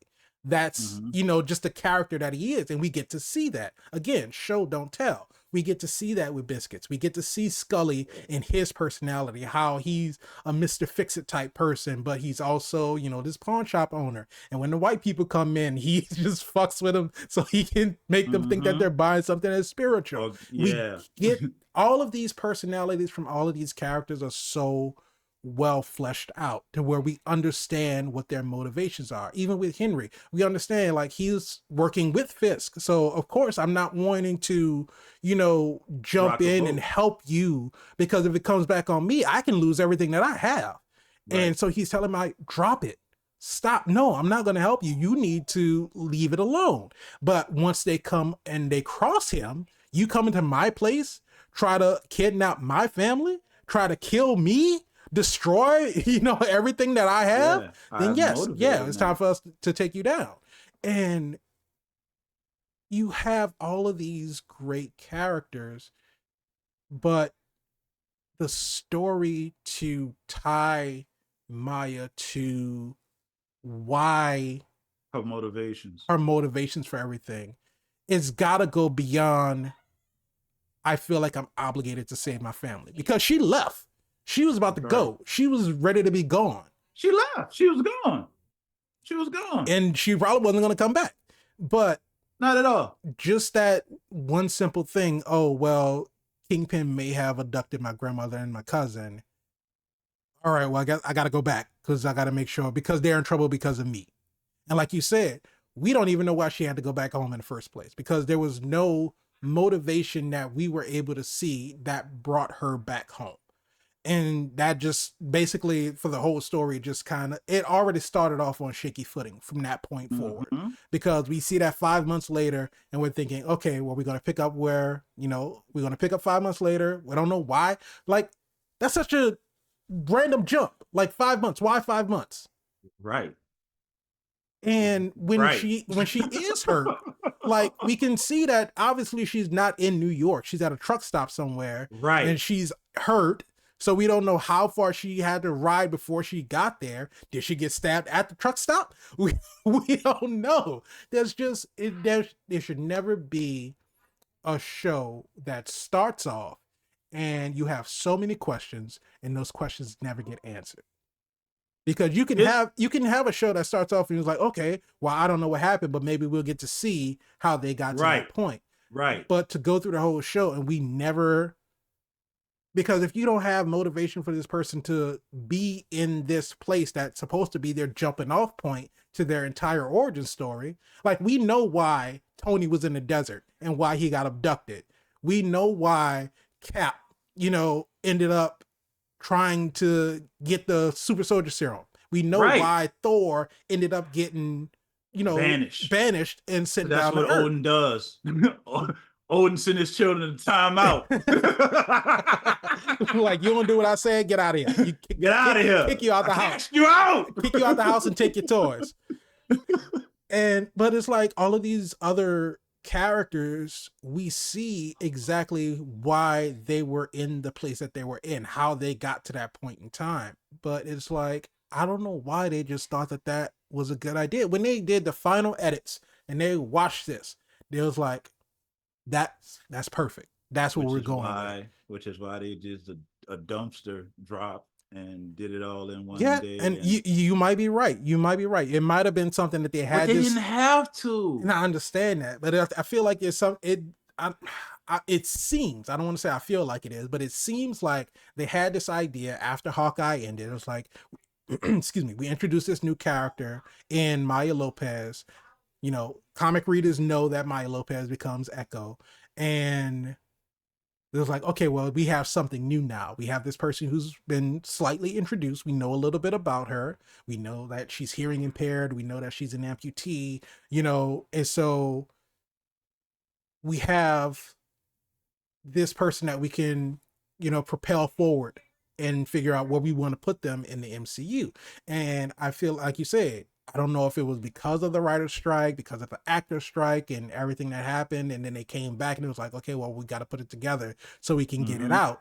And they just kind of jumbled it all up. It was like, okay, well, this is the best that we can do. We got to meet this certain day. So let's just go ahead and dump all the episodes out. And I think that, or it seems that they probably did care about, and I don't want to say that they didn't care about it, because obviously they care, because they wouldn't put as much work. They put a lot of effort into the whole Native American history part of it. Right. But as far as the story itself goes, it just seems like that they had a great idea that they wanted to execute, and for whatever reason that things got in the way and interfered, they threw something together and they were just like, well, this is as good as it's going to get, so we got to put it out, because this really felt like a show that was poorly edited. It got, like we said, it got cut down for pacing purposes, but there was really, and I guess because they cut it down for a new for one episode, there wasn't really any pacing issues that I saw, really. But it wasn't the pacing issues as it was too drawn out. The pacing issues that it was too chopped up. And there was so much that got left out too that we didn't get. I mean, the motorcycle portions of it. The motorcycle portion. But I felt like the walk into the powwow was the fight at the end with the posing, and it's okay.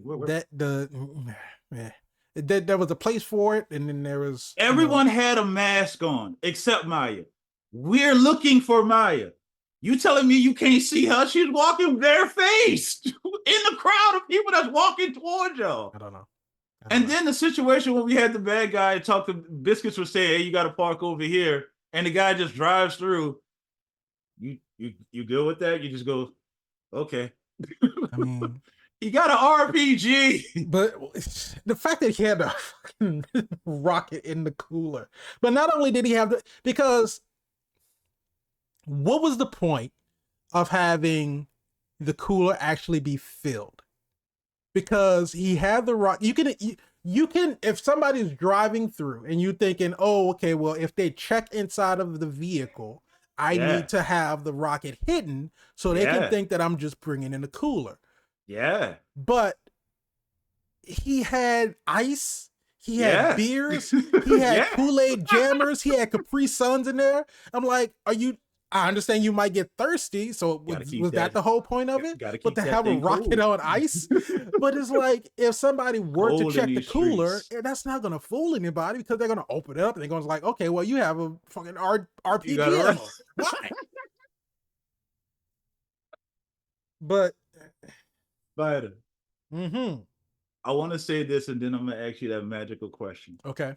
I want to give props to the sound team, though, because one of the things that should be highlighted is the fact that we did go from perspectives and we accented Maya's involvement in certain things, how we dropped the sound so we could focus on those intent things, like when we kind of see things from her perspective.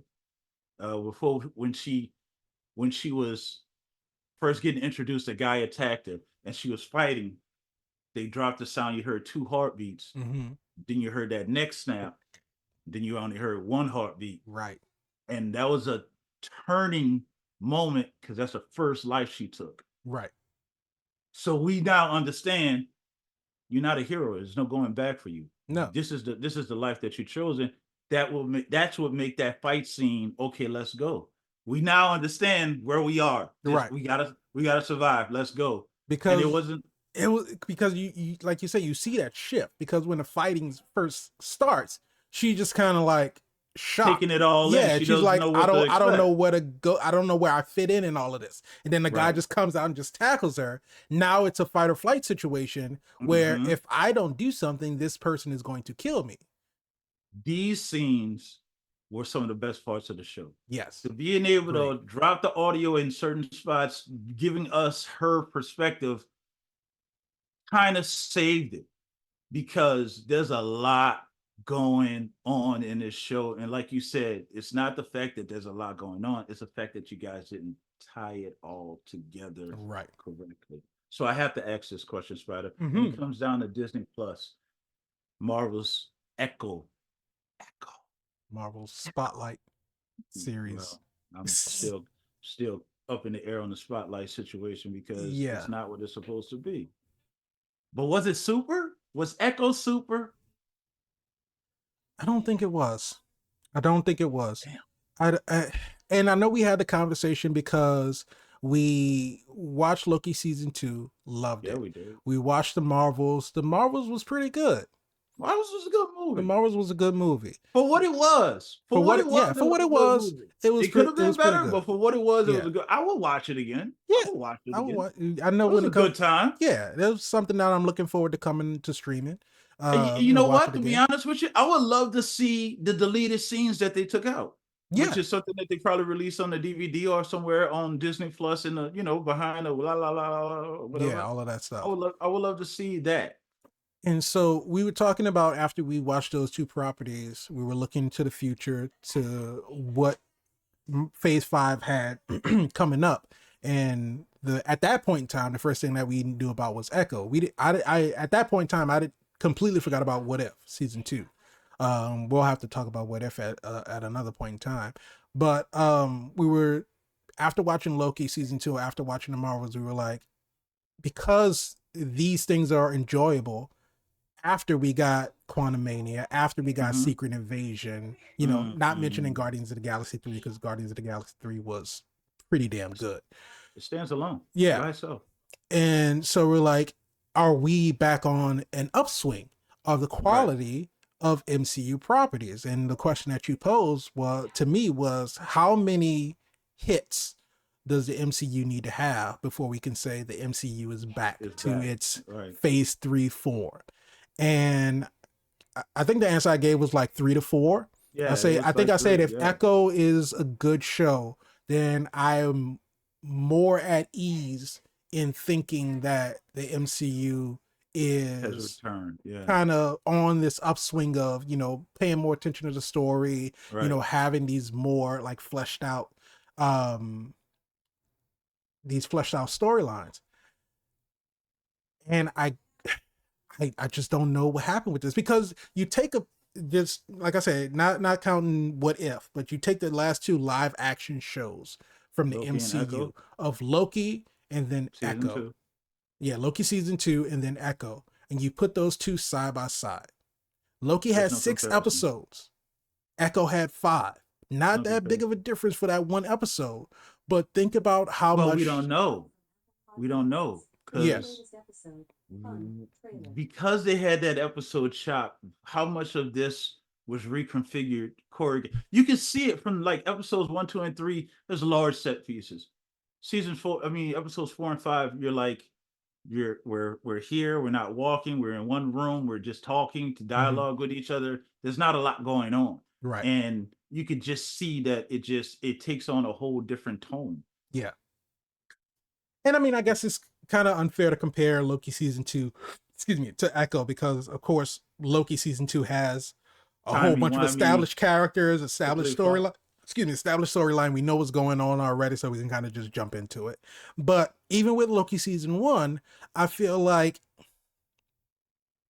yeah, we already knew about Loki, but we're still bringing in a whole group of new characters that we know nothing about. 100%. And the Timekeepers. Right, the TVA, the Timekeepers, Renslayer, Mobius, Miss Minutes. About the multiverse. Right. Talking about different variants, and going into, we get to the what do they call that place? Loki had the Void of Time. Yeah. Nexus. No, it's Void. I think it was the Void. When we get to see all the Loki variants, we get to see Kid Loki, Gator Loki, President Loki, all of these other types. They had a lot. It was a lot. And it, like I said, 6 episodes. They did so much more in 6 episodes than Echoes was able to do in these 5. What If did so much with the one with Chitauri, 45 minutes, or just 40 minutes? 45? Exactly. In these 5 episodes. And did it well. Very well. So you can't really say it's the episode count, which, we say all the time. You can't tell a story in that small amount of time, but clearly you can if you know what you're doing. Very true. Very true. So yeah, I mean, just because of that, I can't say that it's super. I feel like there was, like I said before, there was so much potential for this, and we see the potential in the characters, in their personalities, in the history of everything Choctaw, and that whole the spiritual dynamic of it. There's so But much. I'm not It looking feels for like. I'm not looking for a history piece. I'm looking for Well, no, I mean, well, an I guess enjoyable. history is the wrong word because it's not like they went through the entire history of the Choctaw Nation, but the way that they were trying to incorporate the Choctaw lineage with where Maya is right now. I feel like they had an idea that they wanted to start with, but for whatever reason, throughout the rest of the 5 episodes, they just didn't follow through on all of it. You introduce these powerful women at the beginning of each episode, but there No really context. is, other than Maya's mom, there was really no direct connection into Maya, because we see like the Tuklo episode. We see that she's a sharpshooter, she's very accurate and everything, and so we see that when Maya's in the skate ring and she's shooting at the guys that are trying to kill her, she's accurate. But I feel like she already was that Beforehand, before right? we even got to this point. Unless you're point blank in her scope, then then you could survive that. Apparently so. You got to The be at close least at least 3 to 5 feet away for the the bullets to safest actually have place an is in front the impact. gun. The safest place is at point blank range. But it just, What are you, a star trooper? I don't know, man. But Oh my god! just it really looked like they had all the pieces that they need, but they just didn't fit them together. And I tell I you what. don't know exactly why they didn't, but for whatever reason it didn't. I And tell for you what. that, it's not super to me. I tell you what though. They cut a mean trailer. They did cut a mean trailer. They Cut cut a a mean mean trailer, trailer. and I guess reviews of it before it even came out, so positive. They were like, "Oh, Wait, this." wait, wait, wait, wait, wait. When you say Mhm. the reviews on it was so, did they drop the first 3 episodes? Is that what it was? That they I people saw the don't, first three? I don't know what they saw. I just know that I didn't like really read into it, but I just saw when they were doing like all the promos and everything, Yeah, they were getting like rave reviews, like I think it was his first three. I think that's possibly, what it was, and they held on to the last two. yeah. Which, if they if they did not drop it all in one day, they could have at least had 3 strong weeks of high ratings. And another thing is that when they were promoting the show, they were like, "Oh, this is it's this TVMA rating. It's one of the most violent things to come out of the MCU. All this other It's kind of not. stuff." It's It's really not. not. I mean, Yeah. we saw the when the first episode, when, because this was the one that they were like referencing, the first episode when Maya's about to come in, she's on her like first big mission type thing, and the Uh-huh. guys knock on the door and he slides it open. He said, "The Kingpin sends his regards," and then the other dude that's on the inside just like shoots Right. him. Point blank Like it range. Right. just like quick Clearly, draw. He he knows like how to shoot. he pulled the gun like from his hip and just went pow, and it was like it was right there. And that's the clip that they kept showing, and I was like, "Oh, okay, well, if the entire show is going to be just like cold-blooded murder like this, then yeah, this is going to be a real bloodfest type thing." But other than a couple But of people Spider, getting shot, you you you know. can't just murder people just on the sake of murdering people without building up the suspense, building up that stake. I mean, that's a shock factor because Mhm. again, you're not thinking the guy on the inside is on the take as well. Right. So it's a shock factor, it's a jump, but at the same time, that only works once. Right, exactly. And I kind of wish that they didn't show that in the trailer, because that would have been a big shock to see that happen. But even though it's a shock that it happened, but again, we're not invested in those guys because we don't see those two ever again. Oh, well, of course we're not going to see the guy that got shot, but the guy that shot him, we don't know who he is. He's no Right. named. We don't see him ever again, and so they're inconsequential. But like you said, shock factor. We thinking that, okay, these are two guards. They're going to let them in, but then one shoots the other one. It's like, oh shit. All right, okay, I, cool. I'm focused now. I'm locked in. I want to see what's going to happen. I really thought somebody was going to shoot through the peephole. I mean, it was a big It opening. was I a just big thought opening. somebody was just gonna drop a little bomb in there and just blow Something. the door off, and those two guys.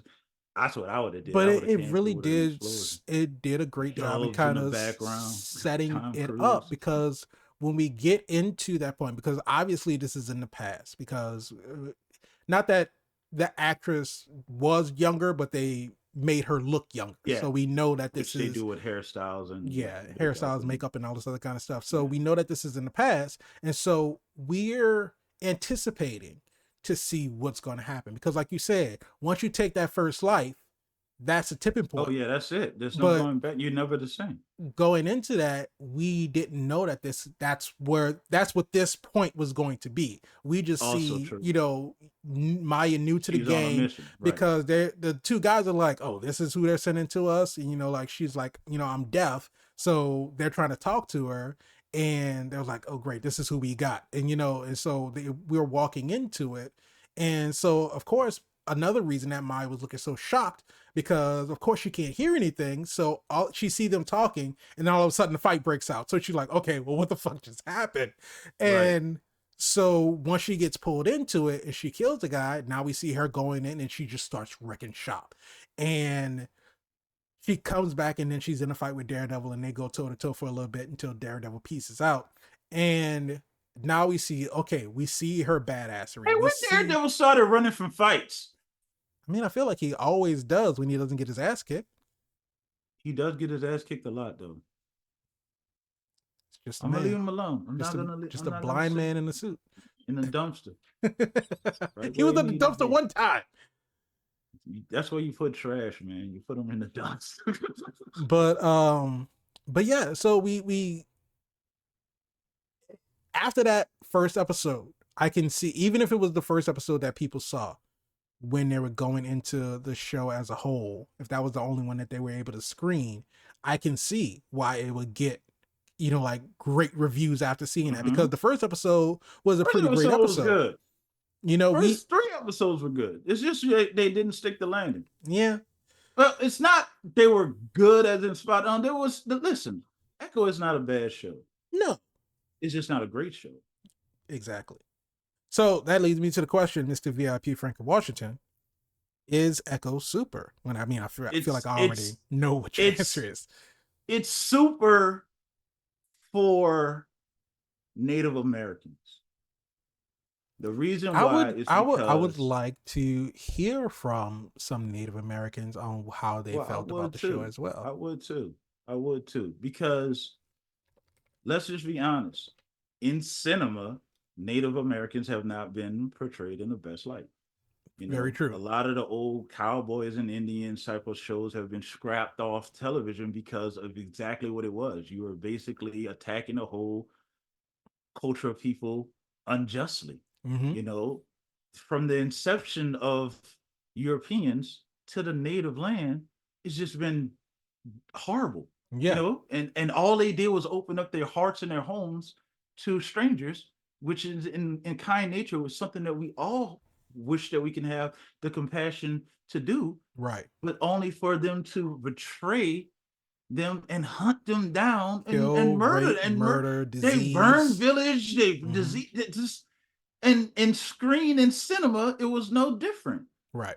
And that's just not something that's going to be easily forgivable. And I think this representation of giving them superheroes and giving them people that they can, everybody deserves that. I think it's super for them. Could it have been better for them? I won't say no, because again, I think the interpretation of what they were able to transition to the screen for their culture was phenomenal. Mm-hmm. How much does it play context into the story? It's questionable, but I would like to see more of that, but incorporate it better. So it's super. I'm pretty certain it's super for Native Americans. As far as a superhero story, I don't think it's super. As far as a super movie, just as a movie by itself, there's too many glaring unresolved questions that kind of takes it away from that, for my opinion, takes it away from that super status. But would I ever watch it again? I won't. I will watch it with somebody who wants to watch it. Like if you ever say, "Oh, I seen Echo. I heard about Echo." It's like, "Oh, I want to see it." I'll sit down and watch it with you. That's fair. And we'll discuss it. It's not something that I would never watch again. Put it like that. Okay. But I would have to be compelled to watch it again. Not like a Secret Invasion. I don't think anybody wants to watch Secret Invasion. I don't think the people that made Secret Invasion want to watch Secret Invasion. Because Secret Invasion has so many glaring holes that has repercussions on the MCU as a whole, right? That we're trying to ignore. Like, I mean, I don't think trying. I think they're just flat out ignoring it. Then why didn't you just scrap it? Just scrap it. Just because of whatever reason. Yes, you can. Yes, you can scrap it. You left Secret Invasion is not coming out. Yes, the fans are upset, but at the same time, you preserve the integrity of the MCU or the Disney Plus shows. Yeah, and like I said, I've said many times before when we're talking about how Marvel is scaling back on the properties that they release on a year-to-year basis, that I'm willing to wait a year between Here's the movies. thing, Spider. I hear what you're saying. I hear what you're saying. And we just had this conversation on this episode that we talked about the older movies had their flaws. Right. So if we take a year or a year and a half and drop a property, that's not to say they won't have its flaws. Right. It will have its flaws. It shouldn't be a bad movie. It shouldn't be. Well, what happens if it is? And so now you're saying that we took 2 years or a year and a half to get a Secret Invasion? Not to say that it would be Secret Invasion, right. But let's say they do a Dr. Doom movie with the origin and how he has to save his mother and he made a deal with the devil, but it's done wrong, right. For a flagship villain like Dr. Doom. You took 2 years on it and you dropped the ball. What's your excuse then? That's a good question. But then that's what I'm wanting to see with where we're moving forward, because I want to see if them scaling back is actually going to allow them to produce better quality stories. Because if it doesn't, then I think at that point the MCU is just kind of done. I mean, not in the sense of they're gonna go away, but I think in the sense of their fan base is gonna start dropping off even more than what it is now. I don't think it'll come back into the reboot. But here's the thing: they're betting the farm on DP3. They're betting the farm on DP. This is the only movie coming out in 2024. Yeah. If it does not do well, let's be honest. You know we don't sugarcoat anything on here. You take this medicine raw. There's no additive candy coating on this. Deadpool 1 last. Deadpool 2 could have been better. I think it was Australia. Oh, sorry. Possibly. Yeah. It's just nothing against the actor himself, but what he was. It was you and I talked about this. Annoying kids don't work, right? And the thing about it is that he, like his motivation to want to burn down an orphanage because of everything that they did to him, totally understandable. But the comic or the comedy that they tried to push through him, like when the truck like flipped over and Deadpool was ripped in half and all this other kind of stuff. And the kid is leaving with Juggernaut and he's like doing his mime thing. And like I was like, what is that about? It's just stuff like that is just like, it's so cringy. And it's like, why? And like him like, oh, smack that ass. And the whole obsession with the pin up his ass. It was like what is that about? There was just so much that was just like so unnecessary. They lost me with Juggernaut too. Just like this, even though you didn't have to do the X-Men Juggernaut, this Juggernaut is just so unrelatable. Yeah. Unrelatable. And I like my Deadpool not in two pieces. So, well, I mean, he ended up getting put back together. Well, not well, put of back course together. he. He had his, baby Yeah, legs, Then I think that was just a joke for the baby legs. probably. But we seen baby legs on Darren Cross too. Nobody was. You seen the little baby butt. That Nobody was was. also uncalled for. Exactly. So there's other places we can go, and it's just questioning these writers and their comic choices to say. But the reason I'm saying that is because they're putting a lot of effort in DP3, Mm-hmm. and if DP3 is anything like DP2, you might as well call Robert Downey Jr. back to come and save the MCU again, if he can. And so, I guess the thing about DP3 is that we know that it's going to be Cameo fest. a cameo fest. It's going to be a revamp of sorts, not that full like soft reboot that we're talking about after the Avengers movies, but I know it's going to poke fun at continuity. It's going to poke fun at the multiverse, Of course. and I think it's just going to Probably go be poke fun at Kane. yeah, it's going to be a lot of fan service. But with that being said, that doesn't necessarily mean it's going to be a bad movie. But it also doesn't necessarily mean that it's going to be a good movie either. Because you can have just a bunch of actors coming from older, Marvel movie properties and have them Isn't that just what Multiverse of Madness was? A cameo fest? The whole Illuminati, and we have these cameos. yeah, I would say to a lesser extent. Because I feel like Deadpool is going to go further beyond the cameos that we saw in Multiverse of Madness.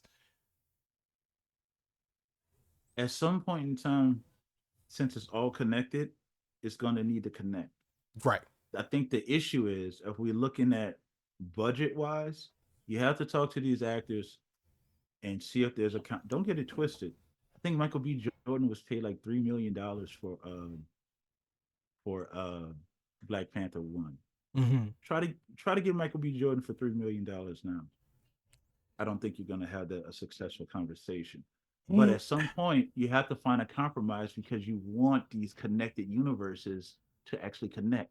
Right. If you're in New York, and I think you said it before when we had a conversation, you can be in New York and have street level guys fighting, and then have Spider-Man fly by. Right. It's like He you doesn't don't have to need say anything. an actor. You Just don't swing need him by. just a silhouette swinging by. Not even a Swinging silhouette, by. a shadow. A shadow on the And ground, you, and and you you know look where up I and they thought happen to fly in this. you know where I thought we was gonna see that? I thought we was gonna see that in Hawkeye. Yeah. Because right there, Spider-Man at the end of the last Spider-Man, it was snowing. It was Christmas. It was snowing. It was Christmas, and Hawkeye picked up right there in the same area. If you don't put him there, how can you say it's connected? Now, granted, it could have been a different time, could have been a different night. I understand that, but you want the connectivity. But then there's also the whole. Show me these 3 slashes where Wolverine fought somebody, and then in his movie, show us how the slashes got there. Right. But I mean, with the Spider-Man thing, that's the whole thing with Marvel and Sony, and I don't know whatever agreement that they have. Yeah, I can't. So they can't necessarily, just use them whenever they want to use them. But when you're talking about things connecting, and it's a great point because I'm looking at the list of all the phases and all of the movies that were in each phase. In phase 1, we had Iron Man, the Incredible Hulk, Iron Man 2, Captain America, the First Avenger, and Thor, and that all built up to Avengers. Fury's Big Week. That too. Fury's Big Week. But so that all built up to the Avengers. And then going into phase 2, of course, we had, they expounded upon those with Iron Man 3, Dark World, Winter Soldier. We got the introduction of Guardians of the Galaxy. What? You think we'll ever get back to that? No, I don't think we will, because essentially the Infinity Saga ended after Endgame, the end of phase 3. Well, technically Far From Home was the end of phase 3, but after phase 3, that was the end of the Infinity Saga. At least my assumption was that phase 4, going into the Multiverse Saga, we were going to start again building up to the big bag, which was supposed to be Kang, and we were still going to start having these properties that started to interweave and interconnect. But the first, Jesus, 1, 2, 3, 4, 5, 6, 7, 8 properties that we had, technically, had nothing to do with technically 9, I guess. And this was all in 2021. WandaVision, Falcon and the Winter Soldier, Loki season 1, Black Widow, What If season 1, Shang-Chi, Eternals, Hawkeye, Spider-Man No Way Home. 9 properties within 1 year. And the only ones that were really connected, Loki. Was Loki connecting to Endgame? Connected to Endgame, connected to Quantumania. Well, Quantumania hadn't come out yet. I'm trying to help. But I'm just looking at all of those, and it's supposed to, like, basically the phase 1 all built to a singular focus, which was the Avengers. Right. And all of the post-credit scenes that we got were leading up to the Avengers. Fine, Fury coming asking, Tony Stark, telling Tony Stark he's putting together a team. Tony Stark going to Ross talking about putting together a team. Finding Thor's hammer in New Mexico. At the end of Captain America, talking about putting together a team, talking about Fury has a mission for him, all building up to the Avengers. We get the introduction of Black Widow in Iron Man 2. We get the introduction of Hawkeye and Thor. They all come together. But this was an award-winning formula. Yeah. And they were doing well throughout phase 3, but when they got into phase 4 and they started introducing these Disney Plus shows, they could have made the Disney Plus shows its own separate universe if they wanted to. Sure the hell but could. I mean, it also, you're taking characters from the movies and then putting them into TV shows, as with Wanda, Falcon and the Winter Soldier, Loki. And we thought Disney Plus was going to be an extension of the theater. But the thing about it is that whatever happened in the TV shows just stops there. Now, we don't know what's going to happen with, Loki and Loki season 2, now that we have Loki as a god of stories and what that means for the multiverse. But all the other ones, it's like, yeah, we got Wanda coming back in Multiverse of Madness, but like we mentioned before, it really had no tie-in into WandaVision other than Wanda trying to get to her kids. The character of Wanda Maximoff that was in WandaVision was not the character of Wanda Maximoff in Multiverse of Madness. But all of these other characters that we've introduced so far in phase 4, we've not seen them even pop up in a post-credit scene. We haven't seen Shang-Chi come back.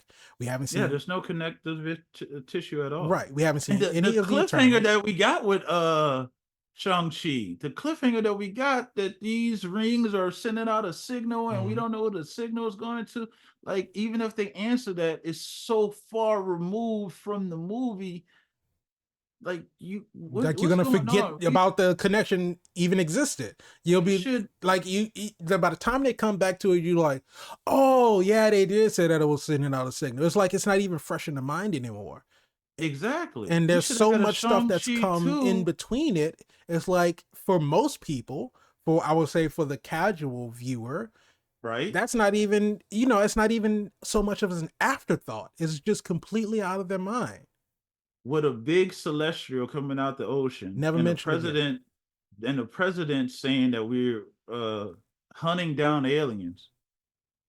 Like, these are huge plots that you just dropped, and it's like we're not gonna address this at all, right? Because the president declared we have aliens on the planet right there in Norway. So not them, just the Skrulls. Who are we talking about? I mean, with like you're saying, talking about mutants? We're talking about Secret Invasion, and then the Marvels came out, after Secret Invasion. Even if, because we got the cameo of Valkyrie, if she came in and she was just like, she would talk to Karen and be like, you know what, I love to help you, but we really have this big situation. Yeah, it's not good on Earth right now. Right now with, they're really, coming after the Asgardians, and I gotta get back. That ain't the case. Simple tie-in. More Skrulls. Simple tie-in. She took more Skrulls to Earth. Even if she said, like, I can't bring them back to New Asgard, but I think I do know somewhere else they can go because of, the whole situation out of Secret Invasion. Listen, little sentences. For you to say that it's all connected, and you can say that Thanos was on a planet with no other inhabitants, and you know for a fact, because you were there, that Thanos got killed, for you to not have a planet Right. to take them to. And in the Marvels, not only are you aware that there's a planet, they had Skrulls on this planet over here. The one that y'all had to leave because they were taking the air. Or whatever they were taking. I think Yeah, it they were was the taking the air. air. Yeah, they were taking the air.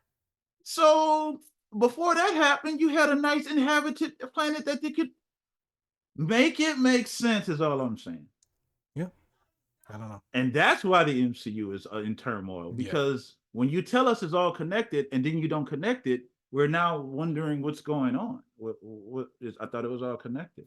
Because Phase 4 has introduced us to so many new characters that we don't care about, that we just haven't had a reason to care about them. I mean, and we don't know when we're going to see them again, because some of the shows, we don't know if they're getting season 2. We know the legendary Star-Lord will return. What? Thank you, James Gunn. Yeah. But I mean, it's not even going to be James Gunn anymore. So, well, I don't know if I don't know if Chris is going to do it without James Gunn. It's also true. So, unless they meant that he would return and he showed up in What If season 2. Yeah, maybe as Eagles spawn. Listen, I don't know. I pray for the days of the connectivity coming back to the MCU, because again, these characters, well, not all of them, because there's a reason that people care about the characters that they care about, and that's not to say that you can't care about other characters. What happened was Guardian of the Galaxy was no name, but Iron Man was a no name. I mean, all of them in Phase 1 were essentially a no name for the most part. I was an Iron Man fan. I really was. But he definitely wasn't mainstream. He was not mainstream. He was not. And that's the problem. We took these no-name characters and we made them mainstream. Guardians mainstream, Iron Man mainstream, even Captain America, as big as he is, and even Thor, who is not a Marvel property, but he is a regular public domain property that they made a version of. And now we got all these other characters, like Hercules is coming now. Right. We saw Zeus and all of these. I mean, they introduced like this whole hall of different gods that Moon Knight's out there somewhere doing who knows what. Right. He has a partner now because his wife is now a superhero, and we want to see the little hippopotamus lady kind of come back and wiggle her ears. But there's nothing wrong with having it. But again, I hear what you're saying. They're taking the time to slow down, which is great. That's great. Yeah. I think they need to take the time to connect their stories and universes. And if each phase has their own big bad, then let's focus on that. Right. And if you want to introduce characters and have their standalone stuff, I'm not upset about that. But somehow in those post-credit scenes, instead of having the nonsense that you guys have had, this is not rants. These are just strong, really strong suggestions. You need to start to tie it in, like post-credit scenes used to do. Right. Get you excited about the next establishment that's coming. Exactly what I was thinking. I want to get excited about what this is all leading to again. I was excited about the Avengers. I was excited about, going into Age of Ultron, because I knew we were going to get another Avengers. So what's going to bring them all back together again? Like we saw that they came together for the first time because of the death of Coulson. What's going to bring them back together? And then, of course, it's all building up to Infinity War, because we see all the post-credit scenes with Thanos and he gets the gauntlet. He's like, fine, I'll do it myself. So we know he's coming. We know he's collecting the stones. We see, the Power Stone in Guardians of the Galaxy. We see the Time Stone in Doctor Strange.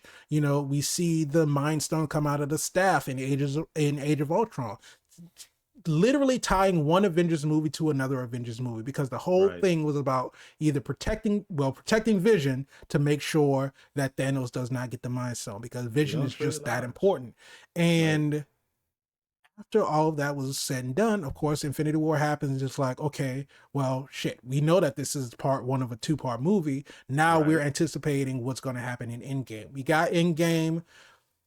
Of course, we get all of the hype scenes, but of course, there are some like questions as to the time travel aspect of it and what happened with Captain Mm-hmm. America and all this other kind of stuff. Yeah, there's a But lot of unanswered things. yeah, Like, but at are the we end of ever the going to day, see Thanos get the Power Stone on Xandar? Because we know it was we there. know it was there, and we didn't see him get. We didn't technically see him get the Reality Stone either. We just know that he went to nowhere and blew it all up. But Where is the collector at that? If you're really looking at it at that, because we didn't see him again until we got an off version in What If. yeah, And we speculated there was just the collector ship right that jumped from universe to universe, but there's in some Loki. confirmation on that. Yeah, so we don't know. We don't know. There's just like we said, there are things that just get left open, and I don't know if they're leaving them open so they can just come back to revisit it whenever they want to. But like we said with the whole thing with and I forgot about it just that quick with Shang-Chi and the rings sending a message. They should have been had a Shang-Chi sequel. And you know, by the time they come back to it and they reference it again, it's gonna be inconsequential at that point. Yeah, Katie will be, a new mom. Shang-Chi would be like, a favorite uncle or something. I don't know if that's even a relationship type of situation. Are they friends? Are they? I mean, I didn't really get any type of like romantic relationship vibes off the two of them. I saw like really like best friends. But I don't know. When you're drunk and you singing karaoke, anything can happen. This is true. But then Wong was in there as a third wheel, so I don't know. Well, put the Sopranos on, and he didn't already seen it all, and then he got the ending spoiled. I'm sure he'll find another show to binge watch. Hey, watch Echo. Wong. Between going to court and binge watching shows, Wong's busy. He got stuff to do. He's traveling. He's leaving. He's always leaving. He's always going stuff to do. You know what I'm saying? Wong's there. You never know when he go pop up. You really don't. That's what they need, though. They need he Wong literally. To pop up. There was a Wong cameo in the Spider-Man 2 video game. Well, not necessarily a cameo per se, but there's a scene where you're having to go to the Sanctum Sanctorum, an artifact gets stolen, the whole fight that ensues. And when the artifact gets returned, it gets replaced by a note that says, the doctor and I thank you. And it says Wong on it. And it's like, you never know when he's going to show up. Wong is probably showing up in almost as many properties as Nick Fury has. But you know what? I'm okay with Wong putting together a magical team. It makes sense. The Sorcerer Supreme can put together a magical team. Who is more aware of the impending threats than the Sorcerer Supreme? He knows who Spider-Man is. Does he though? Oh yeah, he knows who Spider-Man is. He knows who Peter Parker is. He's a Sorcerer Supreme. So even though Strange made everybody forget, Wong still knows who he is. Yeah, he's a Sorcerer Supreme. He's immune to this. Now, apparently not, because when he talked about the forgetting spell earlier, when he's like, you remember the party we had in such and such? He was like, no. He was like, okay, sure, exactly. He was out of town. But then, of course, he wasn't the Sorcerer Supreme then. So yeah, there you go. I knew there was a plot hole that made sense at some point in time. But anyway, so that's our feelings and thoughts and review of Echo. Let us know. Y'all should go watch Echo. Don't just take our word for it. Go watch it for yourself. Formulate Come back, your leave own something opinions in the comments, and we'll talk about it in the comments because we read those things. We absolutely read the comments. But let us know after you watch Echo, what did you think? Do you agree with our opinions? Do you think that there were other glaring issues, or do you actually really like the show? And you see that the things that we are talking about are just like nitpicky. Just let us know. If you're a Native American, tell us where the show resonated with you. That'll be awesome if y'all could do that. That'd be very, very very welcome comment, because we would love to hear your thoughts. Because what was I think it was when we were talking about Miss Marvel, and we were talking about all of her her culture and everything that was represented in that show, and how we can't necessarily speak on the apartheid, all of that, and how that affects you as a person, being of that ethnicity, and if you felt represented in the way that they portrayed they portrayed it in the show. So if you are Native American, and if you're Choctaw, if you're Mohawk, if you're from any tribe, we would love to hear and your thoughts about the show and see how you feel their take on the entire story was. But if you liked it, go ahead, hit the like button, subscribe to the channel, hit the bell so you can be notified when we have new episodes that come out. If you want the audio version of the podcast, just search for All Things Super on your favorite podcast streaming platform. And if you want to follow us on social media, just click the link in the description below. And leave a comment because we like reading those comments. Absolutely. And you can tell this is our first show back. It's almost 3 hours that we've been. Yeah, we giving y'all content. It's been a long time. It's been a long time. I left you without a dope podcast to listen to. There you go. Hey, Spider. Yes, sir. Welcome back. Welcome back. 2024. 2024. We only got one MCU movie. So. But, in All Things Super is not just about the MCU. So there are other properties, there are other movies, there are other TV shows that have come out 100%. That we'll watch, we'll react to. It needs some good reviewing on. Well, we will definitely be here to give our opinions, back on and hopefully you'll be here to watch and listen to them. But we will be, and react as well. But we will be back next week with a new episode. What are we reviewing? I don't know yet, but we'll figure it out. So hopefully you'll come back and join us. But until then, just remember, keep being super.